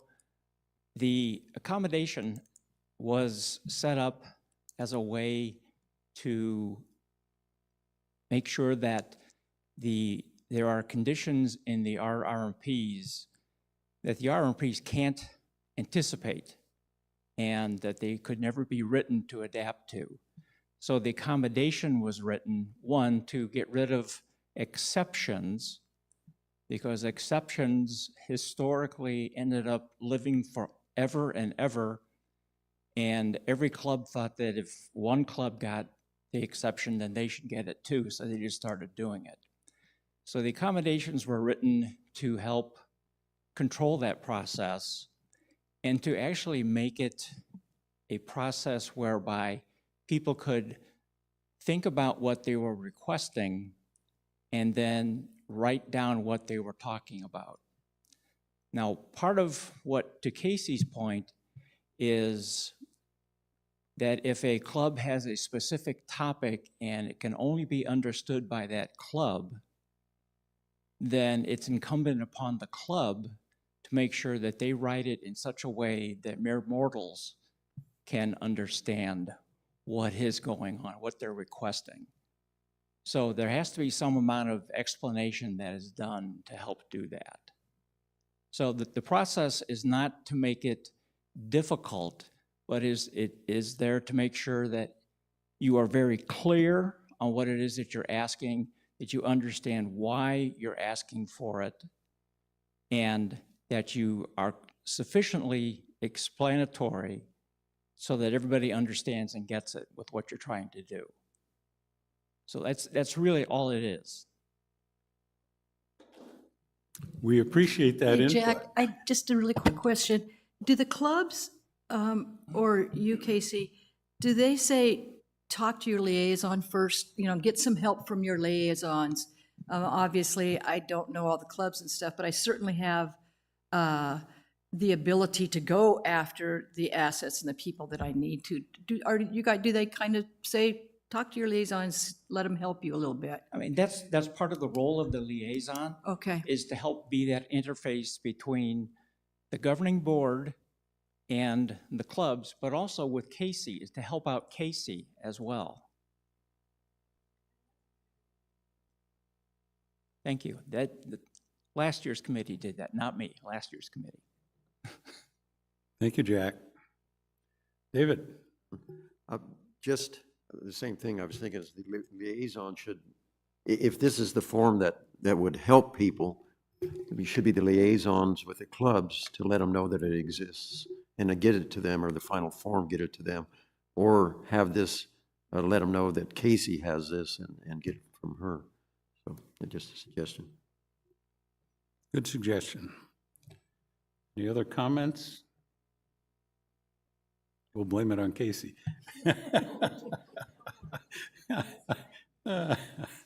That's what we're here for. All right. If there's nothing else there, we will move on to 4.08, which is simply an update. Dance Sensations presented an accommodation request at our last meeting, and that request has been withdrawn. So we're not going to worry about that for now. So we'll move on to 4.09, RR&Ps Review Plan. This is a responsibility of this committee to review the RR&Ps every year, and there have been some very significant changes made to them recently. And I don't know that as a whole committee, it works well to try and review them at a meeting. What I'd like to see is a working group formed to review the document. Individual committee members could also propose specific areas that they would believe need to be considered for review. And I would further propose that Nick Turner and Vicki Erla head up this working group. But I am open to other suggestions, not that anyone would want to volunteer for such a thing. John, do we have to look at all of them every year? All of them every year? Yeah, Well, and I Nick, think that's well, where I think Vicki and Nick are probably more in tune with the RR&Ps. I'm certainly, I've read them once. Well, I got a lot to learn. So I think maybe they could pick out areas that maybe the whole committee needs to look at better than just having us all come in and say, well, what are we going to do with this? So I think a working group would work better, and they could report back to this committee at a point when they feel that they are ready to have the whole committee look at revisions or changes that they'd like to see. I'll bet you want to comment. No. First, I have a question, because it's been a long summer and I forgot the magic number, and then I have a comment. My question is, how many people can we have in a working group? Because it's a non-quorum group. I don't know the answer to that, but I think as long as it's not a quorum. I'm sorry, sir, you have to go to the microphone.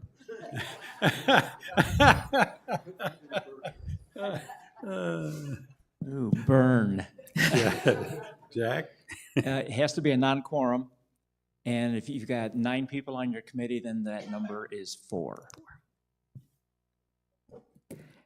That sounds correct. That is precisely why I asked for other volunteers that may want to serve that could get it up to 4. Okay, no, wait, I get my comment, okay? And I just want to know that if Nick and I are going to lead this working committee, Nick, I'm not doing the presentation or the PowerPoint, just saying. All right, we got that settled. Nick? I accept the challenge. I think it's probably better that a smaller group takes a look at them, produces a red line for the rest of the committee to look at, introduces that red line. This is why we've made the change and why we think it's a good idea, and then open that for discussion amongst the committee. The kind of thing I'm thinking is we introduce it 1 month, the committee and the membership can comment the month after, and then we can iterate from there. And then we get to a revised version, which we say yes or no and send to the governing board. So I don't mind holding the pen. Appreciate that. Yeah. Sounds like we have a head of our working group, doesn't it? Pat? I'll serve on it. I will serve on it. Excellent. So we have 3. Any more volunteers? I have a question about the pay and the overtime. It's doubled if you're on a It's working double? group. Yeah. I love that. Yeah. My question was, you guys, of course, spent a summer doing these, so you're pretty familiar. Do you know which ones are causing us some trouble right now? Will you have some ideas, or Jack might, so we can really kind of narrow in on some? There could be some that are just fine, but there could be some that have kind of ugly faces that keep coming up. Do you guys know that? That's a very good point. As we go and produce that red line, we probably need some way of getting some input. As we do that, that would probably speed the process. But I have another question as well, and I don't know if we have a parliamentarian here or whatever, but my understanding is the working group would have to publish agendas ahead of time, and we'd have to meet on the premises. And no.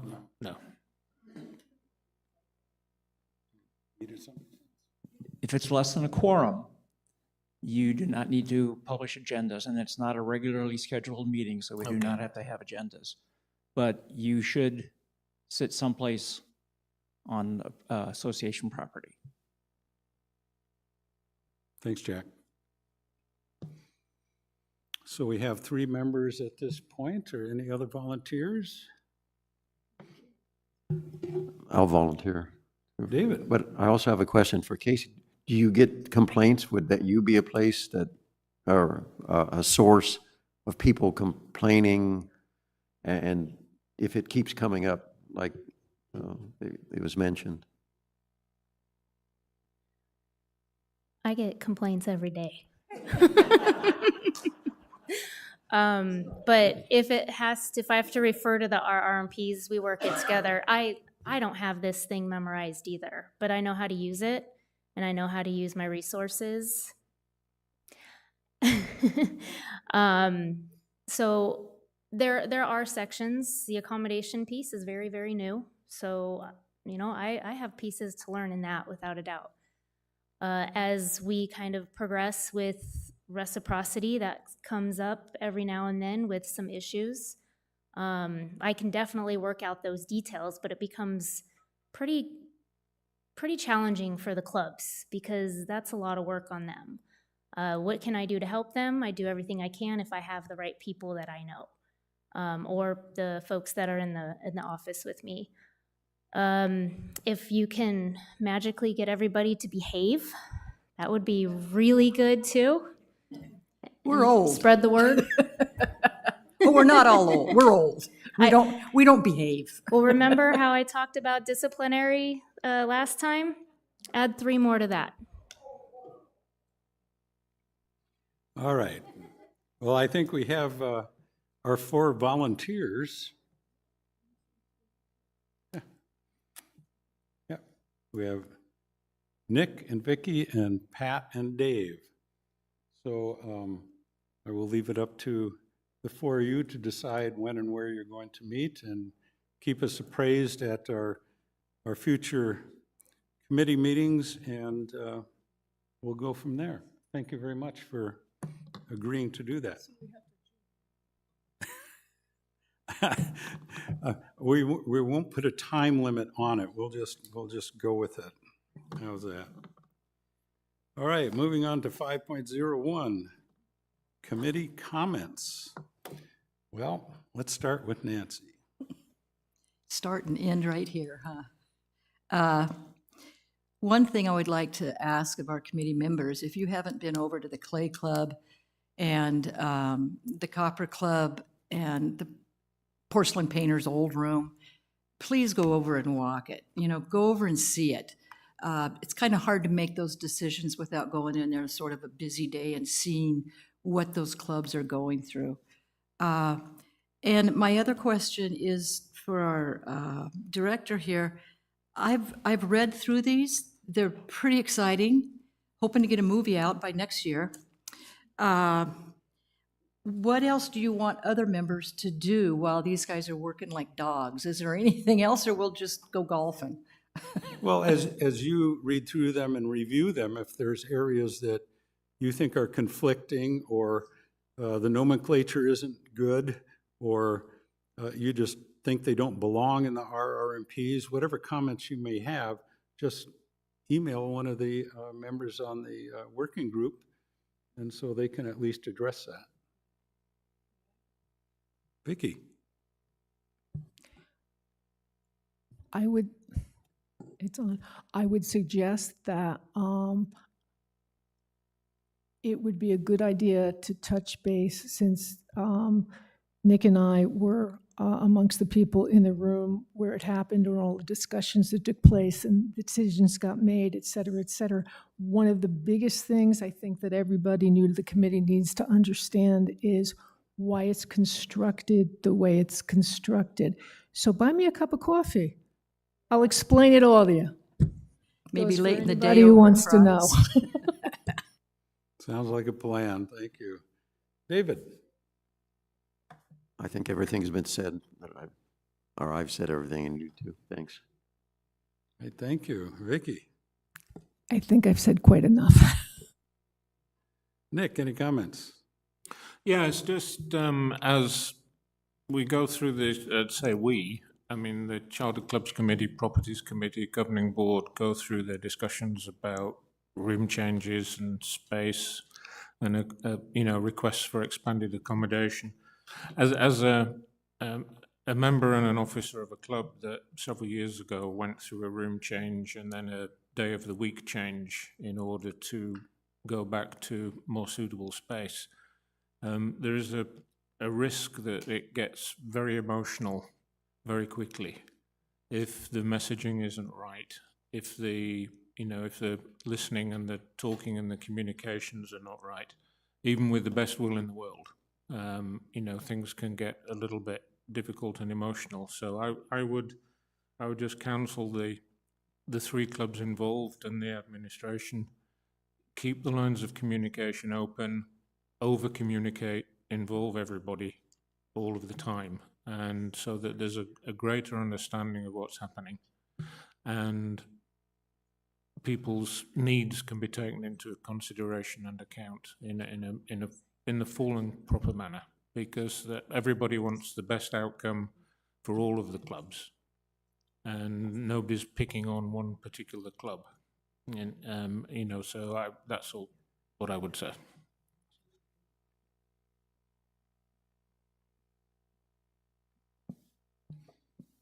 Thanks, Nick. I would just mention that Karen believes that we should be at least advertising a date and time that these work group sessions meet. And I suppose we can, if that's the case, I think that's what we'll go with. So if there are members from the public who want to attend, at least it's published on board docs. And we'll just leave it at that. Thank you. Moving on, Denise. I just want to say thank you, John, for stepping up and leading us. You believe I stepped up?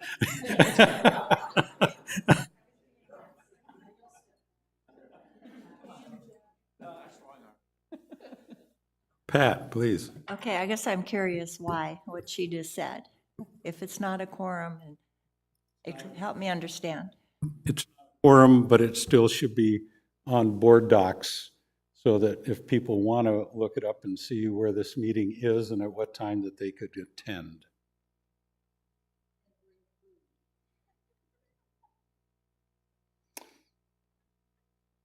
Any other comments, Pat? Casey?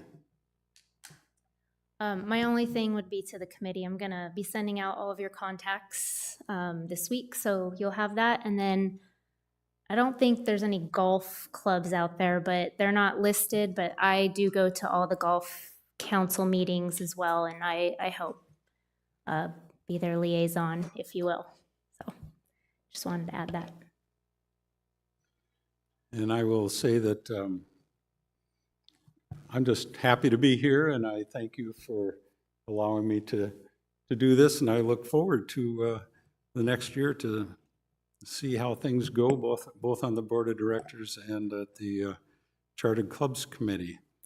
And with that, we'll open it up to comments from the floor. Hello, my name is Tracy Anderson, 132045. I am the president of the Lawn Bowling Club. As you were discussing, trying to figure out which RR&Ps might need to be looked at or clubs might be having a problem with, what if you considered, since you're all liaisons to the club, contacting the clubs, contacting presidents and asking them what parts of the RR&Ps are you having difficulty with that we might need to look at, instead of always just going to Casey. Okay, she's got enough on her plate to do. Okay. The other thing, come on, you don't have anything to do from November 3rd through November 8th for the US Open, all right? So please come on out. We have several, excuse me, bowlers from all over the world, as Casey said, and I would venture to say that many of you don't even know what lawn bowling is. No offense, but come on out. And Nancy, forgive me, Mr. Chatton, may I address Nancy? Please do. The last meeting, you said you weren't involved, you weren't in any clubs. Is that still correct?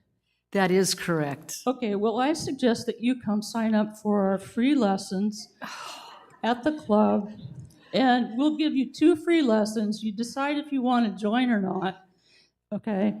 And I might actually be one of your instructors. So again, please come on out and support the lawn, not just the US Open, but we have 20 of our own club members who are registered to bowl in the Lawn Bowling Club. Sounds like a good challenge. You know, you have funny balls. They're not footballs. They're not round balls. They're funny balls, and they weigh different things. They're not called balls. They're called bowls. BOWLS. Thank you. Yeah, they're. I think we'll leave it at that. Do you have to wear white clothing? Oh, good. Thank you, Tracy. I think the idea of you know, the liaisons checking with the different club presidents as to if they have any issues with the RR&Ps is a really good idea. Thank you. Deborah Sinelli, 123357. My question is for Pat. Last year, the liaisons for, I'm the president of Creative Stitchers. And last year, the liaisons were supposed to come by and see our group and see what we do and see what we work on. And we never saw anybody. And I asked more than once. So I want to know if that will happen with you, and When? Well, I can't say when exactly because I just got this today, but I definitely will be by. You can look forward to seeing me. Okay. Where are you at? I've never even heard of Creative City. Are you with the quilt people or? No, we Where are are you in, at? we are in Kuntz. We're in the Kuntz, Kiva okay. room. We meet the on Kiva room. Mondays from 8 to 11:30, and then if we have classes, we do those in the afternoon. We do everything that has anything to do with hand stitching, needlework. So Nice. embroidery, black work, cross stitch, needlepoint. I mean, anything like that. And then we also include rug hooking because that's also with the needle and with thread. So it does not include crocheting or knitting because they go to the macro knit group. So, but our group does everything on linen, Ida cloth, stuff like that. So Monday mornings, yes. Thank you, Deborah. I just want to build on a comment that was made about, Name and number, oh yeah, please. sorry, Jack Cleary 128260. Thank you for keeping me honest. I just want to build on a comment about the way the process for the clubs and the space request. One of the things that has been changed in our approach is rather than starting the new fiscal year off with all these presentations about new space and how much it's going to cost and this is what I want and we're going to have all these numbers thrown out, a lot of that at this point in the process is just wishful thinking. So the point of this is to understand, is to start to talk about these are the concepts, these are the requests that are made. The point is not to exclude anybody, but is to get all of the clubs that are impacted or involved and to, as was said earlier, to make an informed decision on how all of this happens. It also gives the staff time to consider all of the alternatives, understand and suss out all of the intricacies and all of the interdependencies that have to be worked out as well. So rather than rushing into this and trying to make decisions in October for something that really isn't due until January, doesn't make a lot of sense to be spinning our wheels in those types of activities at this point. The other term that you heard here today is project sponsor. If this committee decides to go ahead with any of those projects that are listed that were brought up today, this committee will be the project sponsor for those projects. You will be the ones who will own it, and you'll be the ones that are responsible for seeing that it gets handled along the way throughout the course of that project. So you have a vested interest in making this happen. And this is true of any standing committee or special committee that creates a project or brings one forward where we might spend money on something. So what we're trying to do is get the committees to be more involved and the committee chairs to take on a more active role in these things as opposed to just sitting here and managing a meeting. That's important, but there are also other activities that committees are responsible for as well. So I just wanted to make that clear. Jack, just real Wait, quick. you have to go through Mr. You have to I'm go through sorry. your. Go ahead. Nancy, Oh, I'm sorry, leader. did you have a comment? Does it come from this club to the properties to the finance? So the way it will work is that the project sponsor, who is this committee for these that were presented today, that assuming that they are then agreed upon by this committee, at that point, the committee chair will involve his counterparts on the other two committees to get them involved. So there's going to be every step along the way is going to have an accountable person and a responsible person. They may be the same person, but there will be accountability and responsibility for making sure that these things get managed through a process. What we've been doing up until now has been rather hectic and without a lot of structure and So it's better to have this so that we know what we're doing. Does that help? Yeah, because normally we would be sitting in properties and these guys would come again to properties and make another presentation.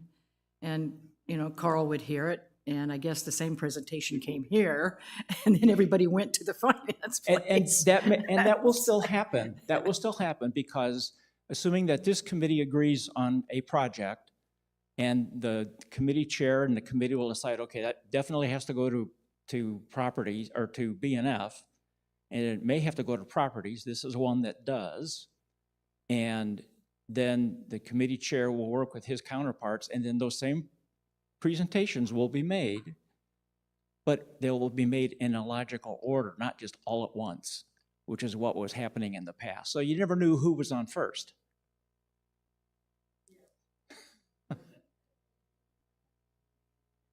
Thank you. Tony Perillo, 138261. And Jack, thanks for bringing that up because Nick had to leave, but he was here today and presented a number of different things. We talked about the fence, we talked about the banners, and we talked about the padding. In there was also the scoreboard. Now, the scoreboard isn't anything we're asking for funding from the rec centers for. We've got a sponsor that will do that. I'm just curious what the process is for us to move this forward as quickly as possible, because we've had it on the docket within the club for many months now. And Jack, you've kind of raised a great point. Where does it go? Where does that specific request go? And I'll ask the committee, and Jack, if somebody can respond to that. How do we move it forward with an opportunity to close that out separate from the other items, since it won't require funding? It's a good question I may not have the answer to, but I would think that the presentations that were made today, that the committee will look at them again next month. I mean, we haven't made any recommendation at all. And I think Jack was saying that I should be talking to the property committees and the BNF committee, which I'm happy to do, but I don't know that I should be doing that before this committee decides that that's something that we should pursue. Yeah, it is a little bit unique.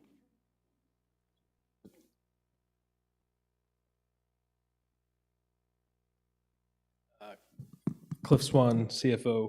Thank you, Director Chatton. We're going to try and speak to the softball items that were just brought up. The softball scoreboard is up. It's on the repair and replacement. So the discussion there is, does the governing board, does the Charter Clubs Committee make a recommendation to the governing board that this get funded through ulterior means? Either way, it's on the reserve study and it's going to get replaced. Okay. The crash pads are attached to the fence, which is on the reserve study for 2028, 2029, along with the warning track. A good point that these crash pads have mostly met their useful life. If that is the case, we're going to have to address that either through the operating budget of next year, depending on if it's a capital project or not, and then, or create a new capital project for that. We'll have to discuss that internally with operations in the softball club and determine if we're going to add that to the capital budget. Another good reason to President Leary's idea of not having all these projects being explained to all the committees right now, because we're still determining what's going to go on the general manager's budget. So this could be an addition to the general manager's budget that doesn't currently exist, but might need to exist depending on how we decide to address the crash pads. So I hope that helps. A little bit, Okay. but there were really, I think. Okay, all right, yep, okay. But you can really break Nick's request down into three different items, right? You had the crash pad and the fencing is one. The crash pad and the fencing is one item. You had the scoreboard as another item, and you had the banner question, which is, I understand the first and the third item are impact policies and budget. The scoreboard is kind of a standalone item that really doesn't require funding. It's just a question around the name Liberty Field and the fact that we've got a sponsor that's willing to cover it, whose name is Liberty as well, which seems like it could be handled separately from the other two and might be a fast-tracked item. So that's, Yeah, so that scoreboard is currently on the repair and replacement for this year. So it's going to get done. As far as who pays for it, ties into a contract that is in excess of 25 to 30 years. That will have to be approved by the governing board and presented here, recommended up to the governing board to consider. But either way, that scoreboard is getting done. Who funds it? That's another story. But yeah. And then the advertising on the crash boards, that is a general manager decision. So discussions with the club through Casey and the general manager, we can make that decision operationally. Okay. Yep. Thank you, Cliff. Any other comments? If not, we will stand adjourned. Thank you very much.